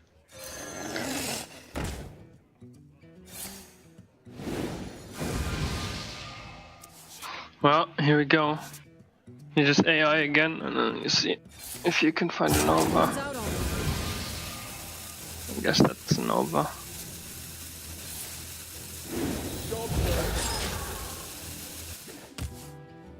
We have 29. Well, This is a roller coaster of emotions for me, Dan. Like you said. Hit me. This, first, I thought we were looking at Control Mage. I was like, yes. Right. This is a good, solid, you love Control Mage. wholesome Hearthstone deck. Yeah. Ready to crush this token Shaman scum. But then I saw Pyroblast. Then I saw Loot Hoarders. Oh, so you saw 20 Pyroblasts. That's Yes, plural. Yeah. Loot Hoarders in 2017. So I was like, okay, well, this is Freeze Mage. Not bad, you know. Maybe I think Control Mage is better. Freeze Mage is still a solid deck. It's a cohesive strategy. But now we're seeing Mana Worms. And at this point, you know, this deck is like, it's hitting both ends of the spectrum. It's still trying to get those early draws like Control Mage does. But at the same time, you know, I don't think this deck has Firelands Portal. I don't know if this deck has Medivh even. I think it's a Freeze Mage deck that just happens to play Mana Worm and to try to get those high roll draws. And, you know, for a deck like this, I feel like you have to go all in on one of the two strategies, right? Either go all in on Control or you go all in on the Freeze Mage plan. And you play more defensive cards, more card draw, you know, Novice Engineer. Imagine if both of these Mana Worms were Novice Engineers. And they were drawing more burn or more freezes. Like, this is basically the fail case of playing Mana Worms and Freeze Mage where, you know, you don't have them in the opening hand. And they just become dead draws later on, so... Well, we can count the damage. Let's say they Pyroblast this turn, put their opponent down to 33, restart the app to make sure they download the patch in between. You want to download and then rope out your turn. You don't want to end turn and then download because that is actually strictly worse. Yep. You have less time to work with. Yeah, it's important. Yeah. I have figured out this meta as recently as yesterday when I couldn't play and I had to download the patch. Yeah. Yeah. It's, the hard way. It's brutal. The hard way. Yeah, the reconnect download. Yeah. Well, Virtus.pro has identified their strategy for winning this game, and they have decided that reducing their opponent's life total to 0 is going to be the path to victory. So, Pyroblast to the face, doing 10. Will it be enough? I mean, Virtus.pro needs a third Ice Block and Burn, because even if they Frostbolt, Fireball, Ice Block, they're still putting their opponent at 14. And Pyroblast doesn't get them there. But yeah, unfortunately for them, their opponent does have Jade Lightning, so there is a direct source of damage even if they freeze the board. But there is another out here, I think, where if they go Ice Block and they Nova again, and they play a Burn spell, they can get there. Because then Complexity, you have to spend a turn popping them with Jade Lightning. Then they could draw another freeze, the second Blizzard, and basically get there without a third Ice Block. Mana Worm can't get there either because of Swamp King Dread. Let's listen in to Virtus.pro and see how they're going to try to win this game. Mana Worm, no, just play Mana Worm. Mana Worm doesn't do anything. No reason to play Mana Worm. Why? Let it die, but yeah, just Blizzard and Ice Block. Wait. Don't we need pings? Do we need pings? Do we? We have 19 in our hand. Oh no, we don't. We can't. We have 19, we need to draw the Valet the next turn. I mean, don't we play Blizzard and Frostbolt to face? Okay, yeah, Frostbolt face. Wait. Yeah, that works. In the next turn we can draw Valet. Yeah, but that's only if you draw Valet. What happens if you draw Fireball? Yeah. Let's draw Fireball. But if you draw Fireball, the Iceblock Blizzard. Don't you think they will proc us with weapon? That's true. Yeah, probably Blizzard Frostbolt's the best line.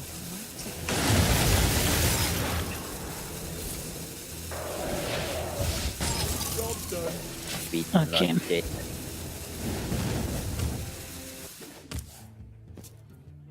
Okay, sick.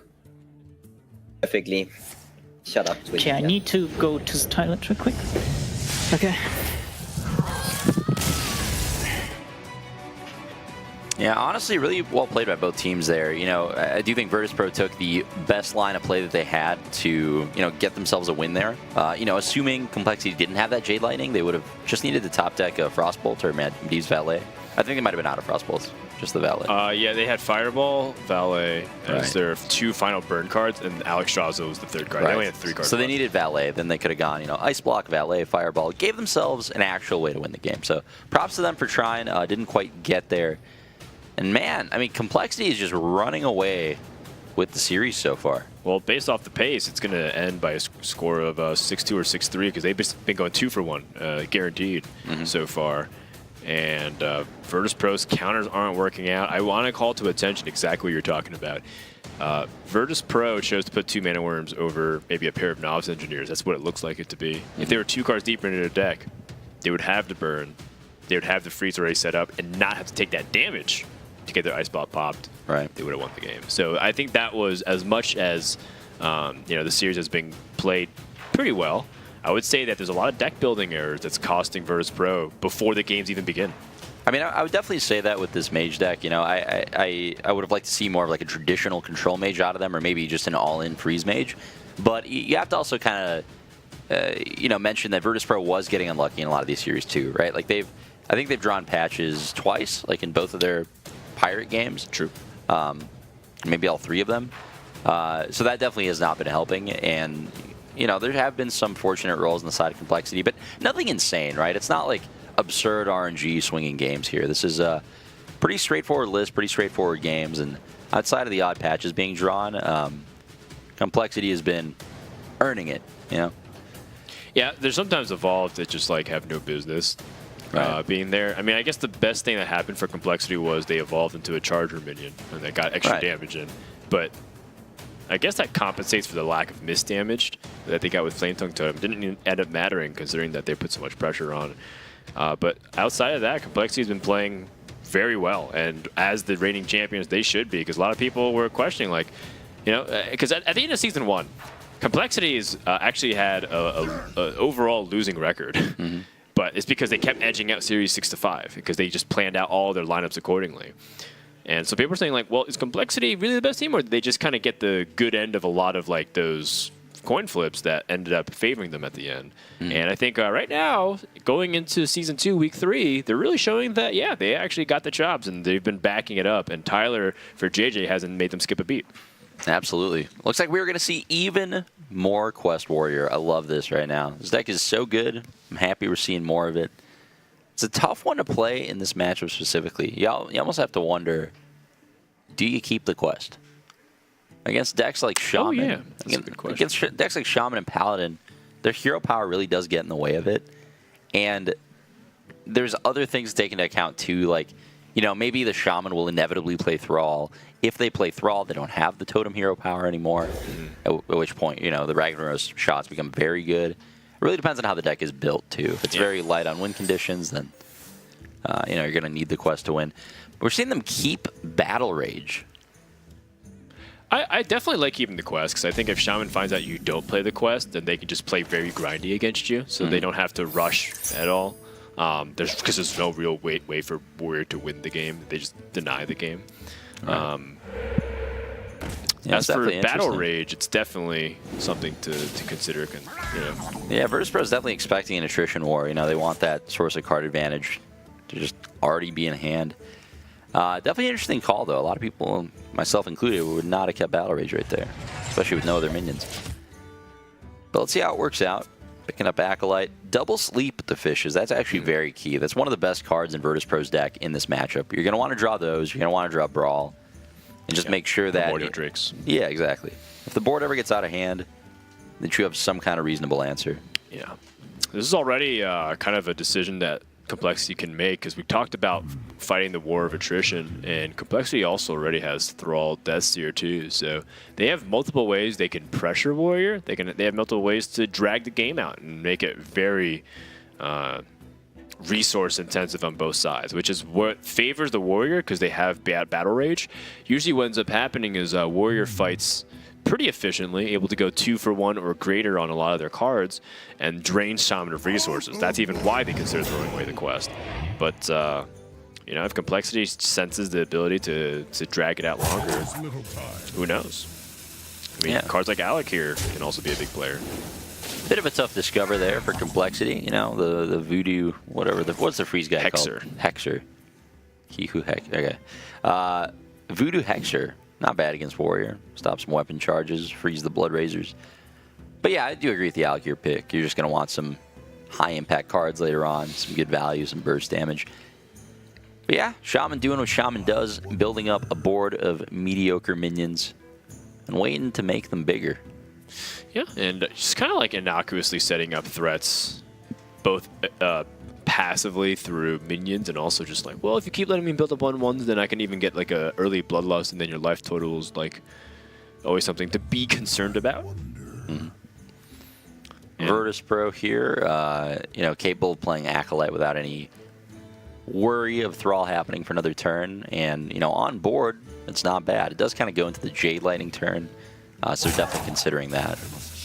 Yeah, and you already have the Blood Razor as well. So it feels like if you want to be greedy for a turn, you can Blood Razor and then set up the Acolyte.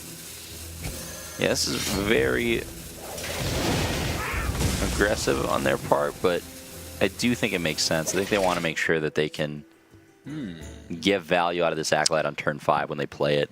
So let's go ahead and listen in on Complexity. No. So you told him for sure? For me, it's Totem Pass, because I want to... Yeah. Yeah, I just want to get Thrall next turn, right? Like, they're going to ignore this board most of the time. Yeah, just Totem Pass, I would say. Like, we don't want to get overloaded too. No, the healing totem's good. Oh, that's good. Yep. I want to get dirty with Thrall next turn, in most cases. Like that.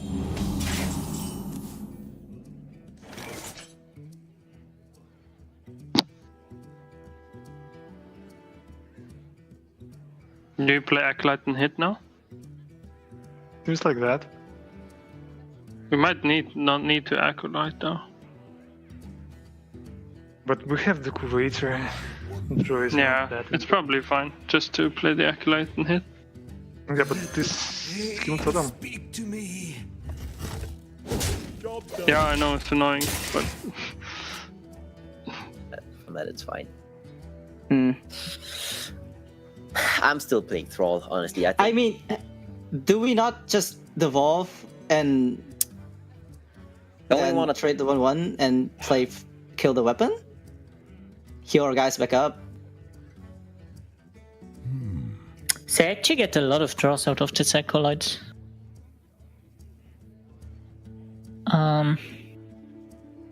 They probably don't brawl if we do that, actually. Do they? They wouldn't brawl if we do that. I think I really like devolve here, guys. Yeah, I think I like people. I like Devolve. I agree. Wait, okay. What about Bloods? I want to think about Bloods here as well. Yeah, Bloodsteel is good, right? Isn't it? Yeah, it's good. What about weapon? Just totem trade. Right? Trade the patches and just totem. Yeah. Yeah. Yeah. That Devolve Bloodsail Corsair combo. Crushing Virtus.pro. And this healing totem, how impactful was that 1 and 4? Well, how impactful is this 1-card Battle Rage? Yeah, good keep. Why cycle it for free when you can cycle it for mana? We got pretty weak turn, but they do have the Curator into Primordial Drake coming up, and that really is one of the stronger interactions Warrior can have in this matchup. As long as they dodge Bloodlusts, they might still be in this. I don't know. Starting to look kind of bad here. Complexity doesn't even have like even if their opponent brawls, they have good reload with Mana Tide and Thing from Below. Absolutely. Which is a much better board than whatever garbage they have right now. Yeah. This is just a world of options for Complexity right here. All of their plays are strong. They're in a great position. They're poised to make the series 5-1. And they are going to go through Brawl Death Seer play. I like it. Now they're going to have cards like Brawl and Sleep with the Fishes in mind here. So to extend onto this board even further by committing Evolve. Magma Rager getting some playing time. Yeah. The People's Champion. Yeah, Complexity at this point, they're considering Sleep with the Fishes, but they're also considering Brawl. They leave the board as is, it's vulnerable to Sleep, which they top-decked the Whirlwind for. But it's not full clear. Yep, it's not a full clear, but it does keep them in it. I still think that's going to have to be good enough. It looks like Virtus.pro will be able to get an extra point of armor by swinging here first. So expect to see them go for that, but I do think... Do you think they would use the execute here? What do you think, Dan? Instead of the sleep with fishes? Well, in addition to the sleep with fishes. You're definitely sleeping here every time. You have to. How do they have the mana to do that? Ravaging. Oh, my bad. They had 7. Jeez. Okay. Cast your math, man. It's infecting you numbers, as well. All numbers. It's an epidemic, honestly. They missed an armor. Yeah, they missed an armor. Casuals. All right. Wow. You got there. You broadcast enough to Twitch chat, you end up becoming Twitch chat, focusing on the 1 armor gain. Yeah. Order LUL. Yeah.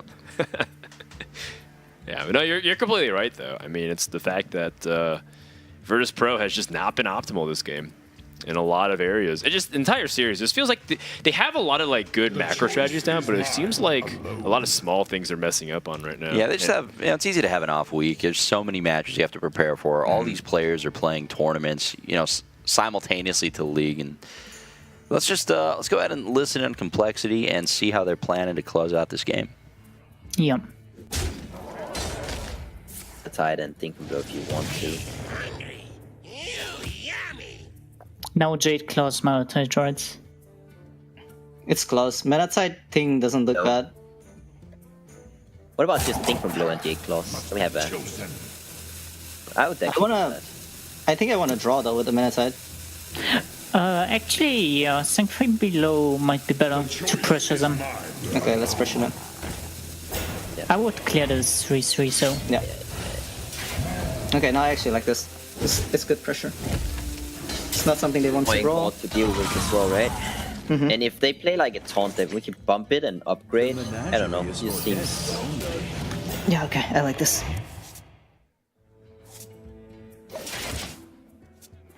Like we bumped the 4/6 and upgraded. Do we not bump the 5/5 and the 1/1 and upgrade? Yeah, do we want this 1/1? Yeah, actually, very good point. And then we mana tide or what? Yeah. If we get Baron again, yeah, we can't do anything about Baron again. Yeah. Okay, let's bump the 1/1 and 5/5. I like that. Yeah.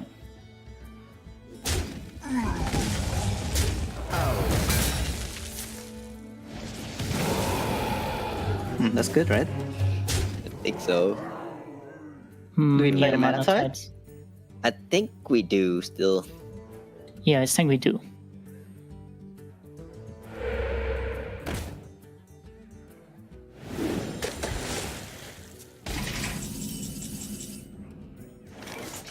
That's interesting, right? We use it so, and play it down. I think you just whirlwind execute. Does executing the other 6-drop make sense in order to play around him evolving it? It's gonna be 7-drop. Seems like that. We keep walls, the mana sets up, and we're okay with that. For the next turn, for turn 10, I'm gonna have sleep with the fishes. I don't think he'll evolve one totem ever. Oh, yeah. No, he doesn't evolve mana tide totem. The question is just, do you also execute the Skulking Geist maybe? Yeah, seems like that.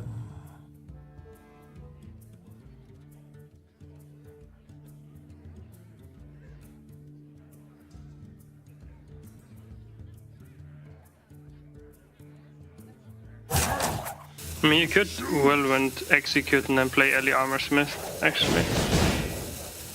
But the question is, does execute get better?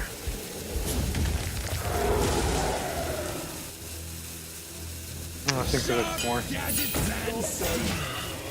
Like he evolves, he's gonna be left with 7 mana. I think one execute, we need to save it.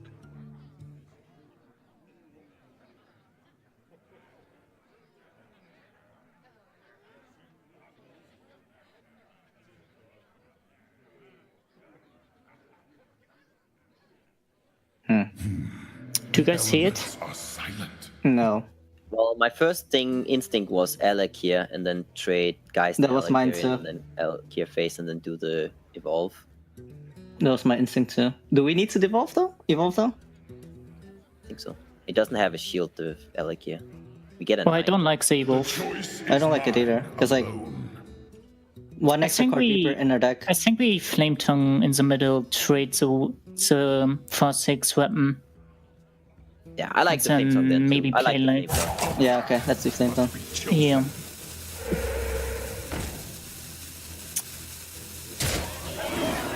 Do you play anything else? I was not sure about. Yeah, we should play more. You really want to play the thing here? Yeah. The taunt quest is on 2. They're not gonna finish it anytime soon. Yeah. I would hold back, I think. I think I hold back. It's like they're so Yes. far away, and they have to use brawls now. Like they just use an execute. They just use fishes. We know they got the Drake. I don't know. I just don't like getting them the Drake. I feel like this is a turn where they can get away with the Drake. That's true. Oh, yeah, that's true. A lot of options for complexity, and that tends to happen when you are a million cards ahead and on board. They're opting to play around Brawl, which, you know, Virtus.pro did just top deck, and kind of being more reserved with their cards, making sure that they maximize this Death Knight value. How do you feel about the way they're playing this, Dan? Who? Complexity? Complexity, yeah. I think in the end, I definitely agree that holding on to Evolve is good because they haven't seen a Brawl yet, and they don't want to overextend in resources, and what Evolve does is it gives you a lot of meat to your board. I do like the idea of threatening the Warrior with some kind of pressure. So, like, playing Thing from below last turn was also definitely something to consider because they can push a lot of damage. But because Primordial Drake is guaranteed in the hand with Curator, I think that's fine because they don't have a good clean kill. It ends up being okay. They did end up drawing Portal, which I think, ironically enough, would have actually been lethal. But Yeah. in the end, it's fine, I think. They're so far ahead, I think you don't need to just throw the game at any capacity. Right. Alec here getting full value here. Ooh. This is disgusting. Wow. Tell me, Dan, is that Maelstrom Portal good here? I can't tell. Well, it ends up hitting nothing. Kills Hatchling. Okay, yeah. But I'm saying in a lot of cases right now, Warriors playing nothing. But man, if they get Jade Lightning, for example. Virtus.pro is about to be cheering on Flame Tongue Totem as they inevitably play Brawl to stay alive. It's pretty funny. You have, you know, a protector of the king of the paladin class. You have the aspect of magic, and you have a totem that's on fire. Who wins? No. The Triceratops. Nope. Nope. The aspect of magic, Malygos. What a shock. Standard brawls for Virtus.pro, and Complexity takes it in the easiest game of their life. Yeah, that was completely one-sided there. Quest Warrior has been struggling this week. Even though a lot of teams have brought it and felt like it's a really good defensive option, they kind of splits the difference between having a control warrior to remove aggro, but also having a good enough win condition against control decks besides just hero power pass and hope that they concede. So it feels like it's a good deck in theory, but Quest Warrior has been failing this week significantly. Well, we saw it have a lot of success in the first set where it was played yesterday. Since then, it has been faltering a bit for sure. We've seen a lot more of these, you know, Acolyte of Pain removal heavy builds, as opposed to like the more minion heavy versions. But for a lot of players, are still running the Armorsmith Battle Rage. That tends to be the package that changes around. So we're still seeing kind of the Quest Warrior list from before the expansion, maybe with a Lich King thrown in here and there, but I would like to see some more innovation with this deck. There's a lot of cool things you can do with it. I'm a fan of the N'Zoth package, for example. You can throw away your quest against all aggro matchups as long as you have a N'Zoth in your deck with Infested Torrents, for example. So a lot of cool ways to build it. I hope players continue experimenting with it. Yeah, it's interesting. You know, basically we're still playing the first list that Colento tweeted out in April when Journey into Ungoro came out. That was when people played. That was when he was playing Battle Rage and he hit #1 simultaneously on EU and NA and held it all the way to the end of the season. Was he playing Armorsmith in that build? Yeah, he was playing Armorsmith, Battle Rages, and it's pretty much the same list except instead of Fiery War Axe, they have Blood Razor. Yeah. That's like the one, deck. and Lich King, I guess. That's the only differences that they see. Yeah. Well, nevertheless, Virtus.pro getting absolutely bodied today. Yeah. They're going to have to turn it around. Whatever this remaining list is going to be is going to have to. I think they have Paladin remaining, and they're just trying to avoid playing Paladin. Makes at all sense. costs against Shaman. Tyler's been killing it, both in ladder, both in the series. Also, he's been lifting. You saw some weights in the background there with some protein powder. He's been going to the gym a lot, and he said it's been helping his mentality and keeping a very balanced life. In fact, Raynad's also exercising. He told me that he ran for like an hour the other day. So proud of everybody that's getting their life together.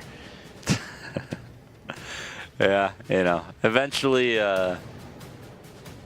something had to happen. Something had to happen. The streamer lifestyle, Dan. It's a struggle. You got to get off the slide eventually, right? Team Liquid and Tempo Storm's coming up after this series. If Complexity can close it out here, it would be a 6-1 victory, a commanding lead. Virtus.pro is right now tied with Complexity for first place. And we have seen a reverse sweep. I mentioned this at the beginning of the day. We have seen people go up 5-0, and then the other team just 6-0s right back. Yep. Against the odds. And I think that actually happened with some pretty fun decks too. Like I think it was like Reno Warlock that did that one time. Tempo Mage did that the other time. So I have a question for you, Dan. It's a little bit unrelated to the match, but just I need to understand you better as a person. Okay. Which lull do you use? Ooh. Fight with honor. Is it really bad? I'm disappointed that you're taking this long to think about it. Okay, I mean, I'm about to reveal a lot of my own ignorance here, but I can't tell the difference between a capital U and a lowercase u. Oh my God. I don't judge my total biscuits by appearance. It's just, at its core, lull is lull to me. I'm not mad. I'm just disappointed. Old lull is the only true lull. People who also feel the same can hashtag me too. People can voice their lulls in chat.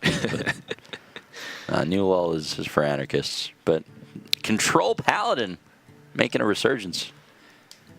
Pretty good deck, honestly. Yeah, and Virtus.pro has done really well with Control Paladin in the previous weeks.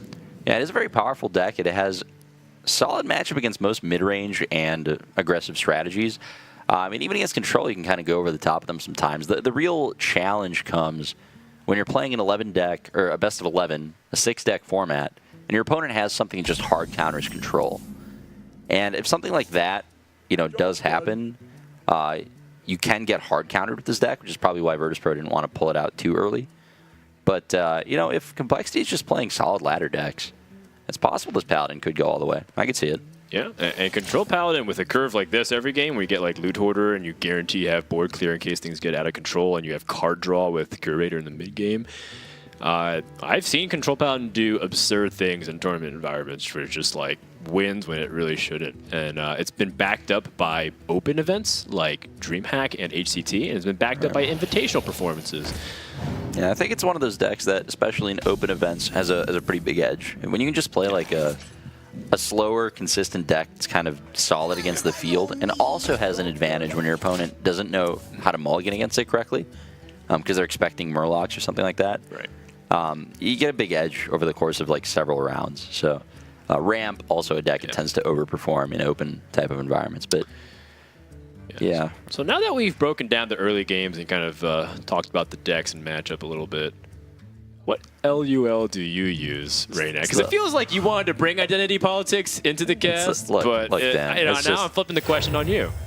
Look, we wouldn't have Trinity series if it wasn't for the wonderful support of Twitch.tv. And it's here just on Twitch. It's just Twitch. It's just Twitch. They actually specifically yell at me whenever I say Twitch.tv. Yeah. All right. Well, in case they didn't know the URL, but yeah, here on Twitch, on the World Wide Web, here on Twitch, the civilized viewers in chat would use the old lull. The old lull. Just lowercase. Yeah. Is that the case? I thought. As much as I love Twitch, they kind of commandeered the original lull. The original used to be all capital, but Twitch took that one, so we had to change it to lowercase u. Yeah. I don't even know, man, the difference. I kind of keep my head in the sand when it comes to all this, important stuff. It is. It's the closest thing we've ever. I care about Hearthstone, and let's talk about Hearthstone. Let's go back and listen to the team come and see what they're chatting about. I did.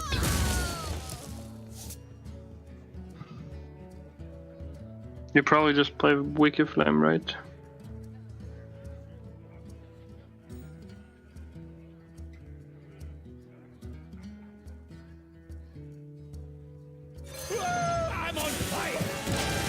I mean, like, you can consider hero powering. No, not for me. For me, it doesn't change anything except that we play Corsair. Yeah, we played a Corsair. And then Flame Tongue, right? Mm-hmm. It's kind of awkward with the Flame Tongue placement, Positioning. but I don't think we can do anything about that. No. So just like, I think I just put this on the left. It's the only way. Yeah. I'm in charge now.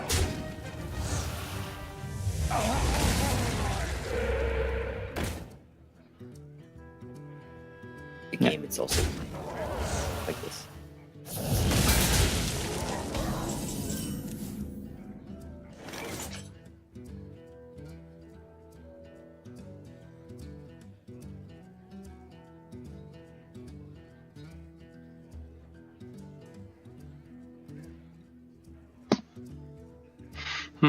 Yeah, I guess I'd have to hero power pass, yeah. I'm thinking about playing the Pyromancer.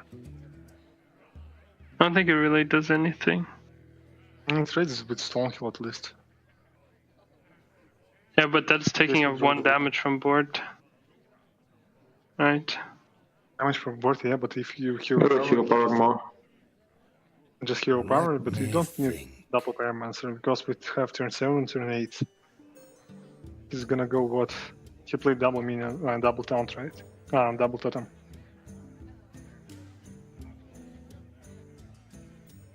Move quickly. I mean, I don't like playing Pyromancer. You Kind could of like, nothing. in principle, even Pyromancer once with... You want to Pyromancer once with Consecration, once with Equality. Pretty sure. Overall.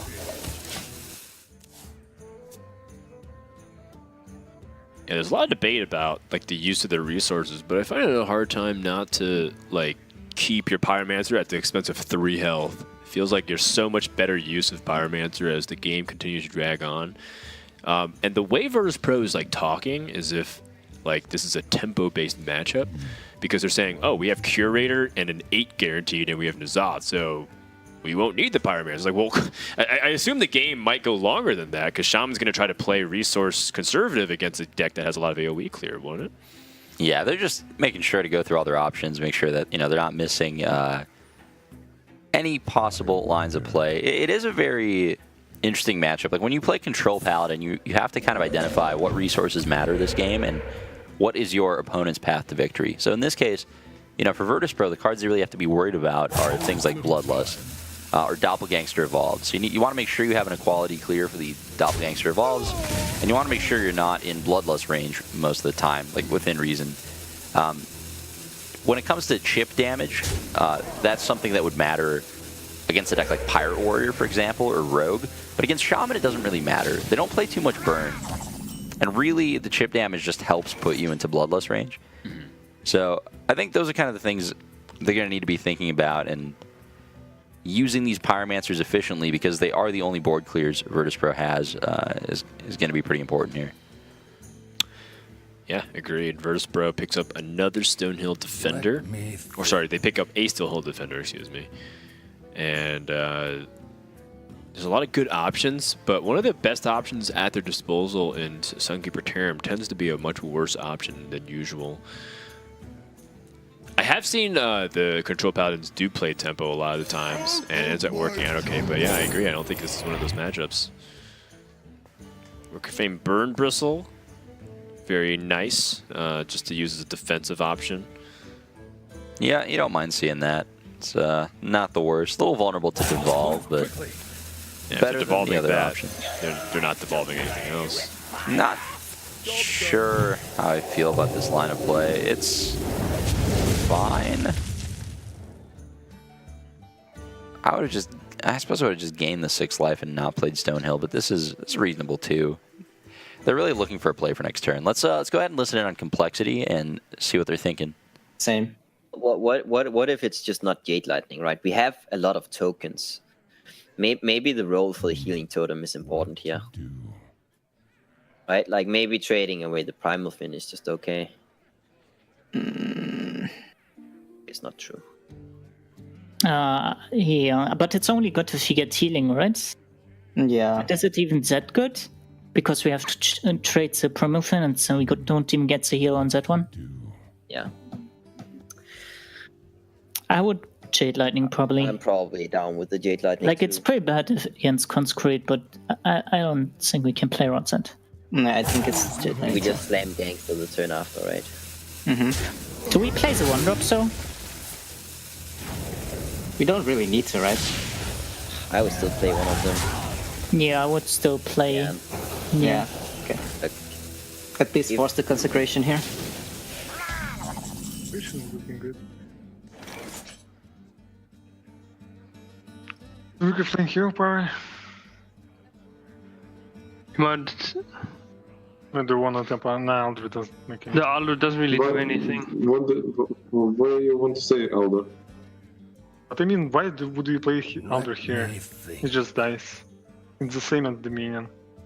Unless they trade with the Firefly. Next time we play Firefly. next time we play Predator into Dragon into Decay. Yeah, you never really need the... I mean, the Aldo gets good with the Stampeding Kodo that you get, but not really, because you need to find an equality No, you first. play Aldo every time. So. I don't mind playing the Aldo here, because of...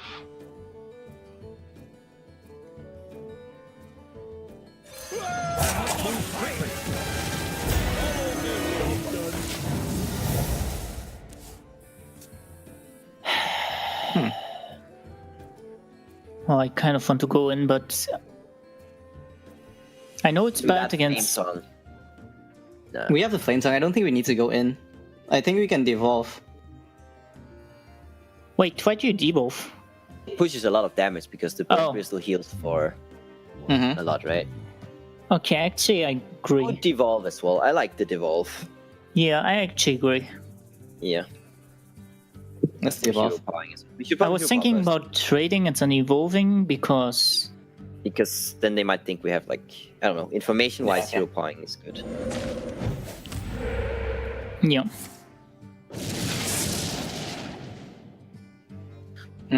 So now I can actually trade the 3-1. Wait. Do we trade both 3-1s? Primal Fin. Trade the Primal Fin, right? Oh yeah. But then they can pyromancer. Oh fuck, I fucked up.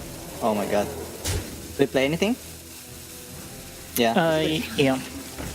Yeah, we got the reload. I think we'll do that instead.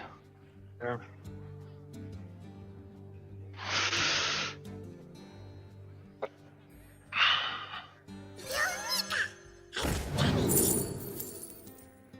Get the Wikodo. And not hero power this turn. I will hero power, why not? Because of Koda. Minion I mean- repentance. Let me think. Can you play Repentance?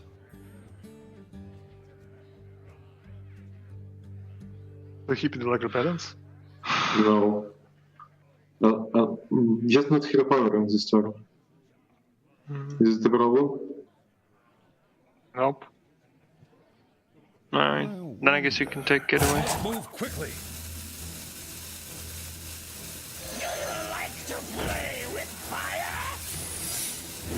Wait, Hero power this turn. I think you hear him power still, right? Yeah. I'll just every time we can't give them pyro. Yeah. Bump the hydrologist first with the flame elements, alright? Yep.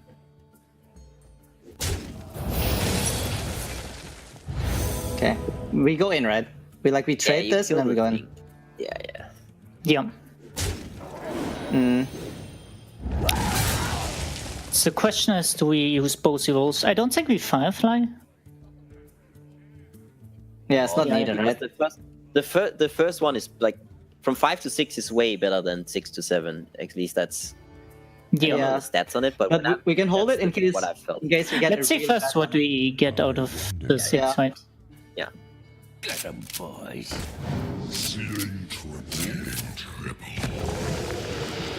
Like this is a bad one, right? 4-3. They might just promo Drake us.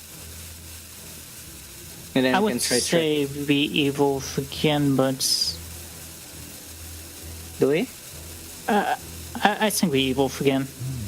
Right? I don't know. Yeah, sure, do it. I'm like, they were like pretty bad. Like I gotta be honest, I think they were like really bad. Lucky for us. So just play Pirata. Yeah, probably.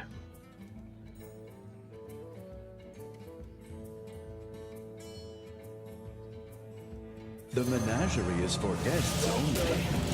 There's nothing that saves us. Yeah, no. Oh shit. Well, it might be fun, right?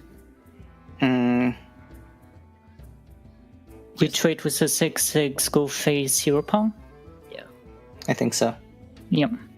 I'm just thinking. Yeah. But no. then, wait, do we ever trade with 7/7? That's what I was thinking. Promoting?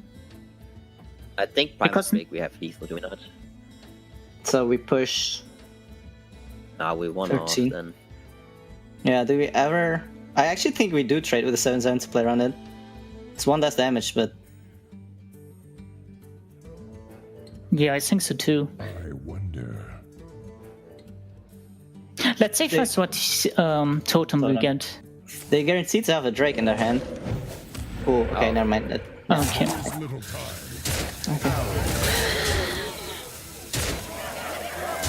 So I missed one damage. Play anything with.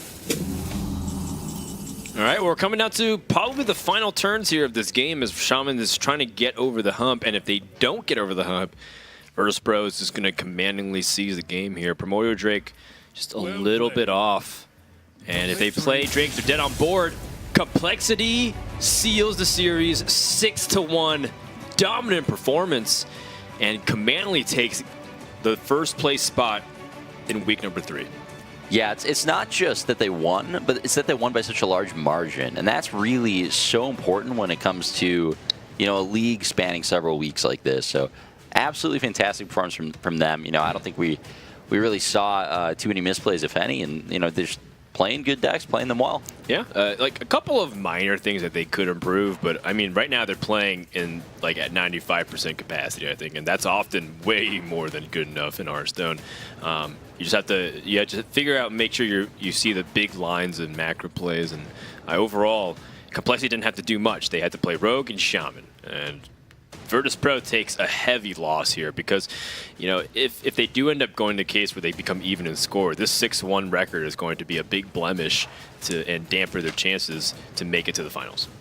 Yeah, absolutely. I mean, I really do feel like that last game, at least for Control Paladin, it's a pretty solid matchup for Token Shaman. I mean, maybe not like heavily favored or anything, but it's definitely winnable. And to not see an equality definitely hurt. I think that's what they're really looking to get a lot of. Yeah. Equality the board wants. Do it a second time if you're lucky. Start playing Primordial Drakes and, you know, cleaning up from there. But, yeah, it just didn't pan out for Control Paladins. Too bad. Kind of want to see some more games of that deck. But, yeah, congrats to Complexity, and hopefully Virtus.pro can bring it back in the future. Yeah, let's go ahead and welcome the winners of that previous series, Tyler from Complexity, who was able to dominate 4 games with Shaman. Tyler, can you hear me? Yes, I can hear you. Cool, man. How you doing? It feels like everything was clicking for you guys today. Yeah, everything lined up perfectly. We had the same game plan, just bring good decks and play good and win. And it worked out this time again, so I'm happy.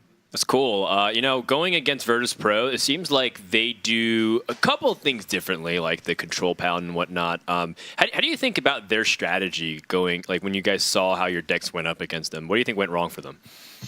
I just think like overall the decks are just weaker, and I just think we had the better decks, and maybe we played slightly better. I don't know. We would have to look at the VOD, but and then also anticipating what they were playing. So we knew they're probably going to bring a slower warrior, and then we kept Thrall in the Shaman matchup, and that helped a ton. So yeah, that's good. I think that this week them bringing unusual decks was good for us because we expected it.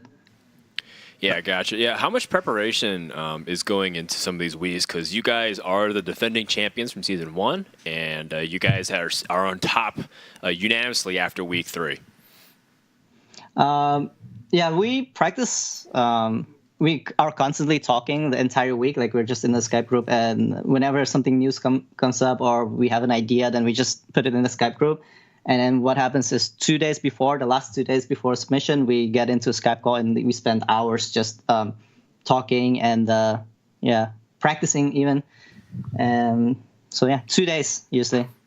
That's great. It seems like team chemistry is on point, and you guys are dominant right now. 3-0, undefeated. So congratulations, Tyler, and good luck next week. Yeah, feels good. Thank you very much, man. All right, so Complexity kind of showing that they're not flukes at all for their Season 1 performance, and they're continuing to do very well. And most importantly, too, I think they hit upon a really good topic, that all week they're preparing. They're practicing, they're talking about stuff, they're going over decks, thinking about what they want to do. And even though some of them got their own stuff, Tyler's, and Mr. Yogurt stream a lot of hours, hundreds of hours per month, they're still putting in the time. No, absolutely. I mean, so much of what goes into a Hearthstone tournament isn't the match itself and the decisions within it. It's the preparation time that the players put in ahead of time. The metagame is always changing in Hearthstone, and the tournament metagame especially is usually a lot more varied than the ladder system.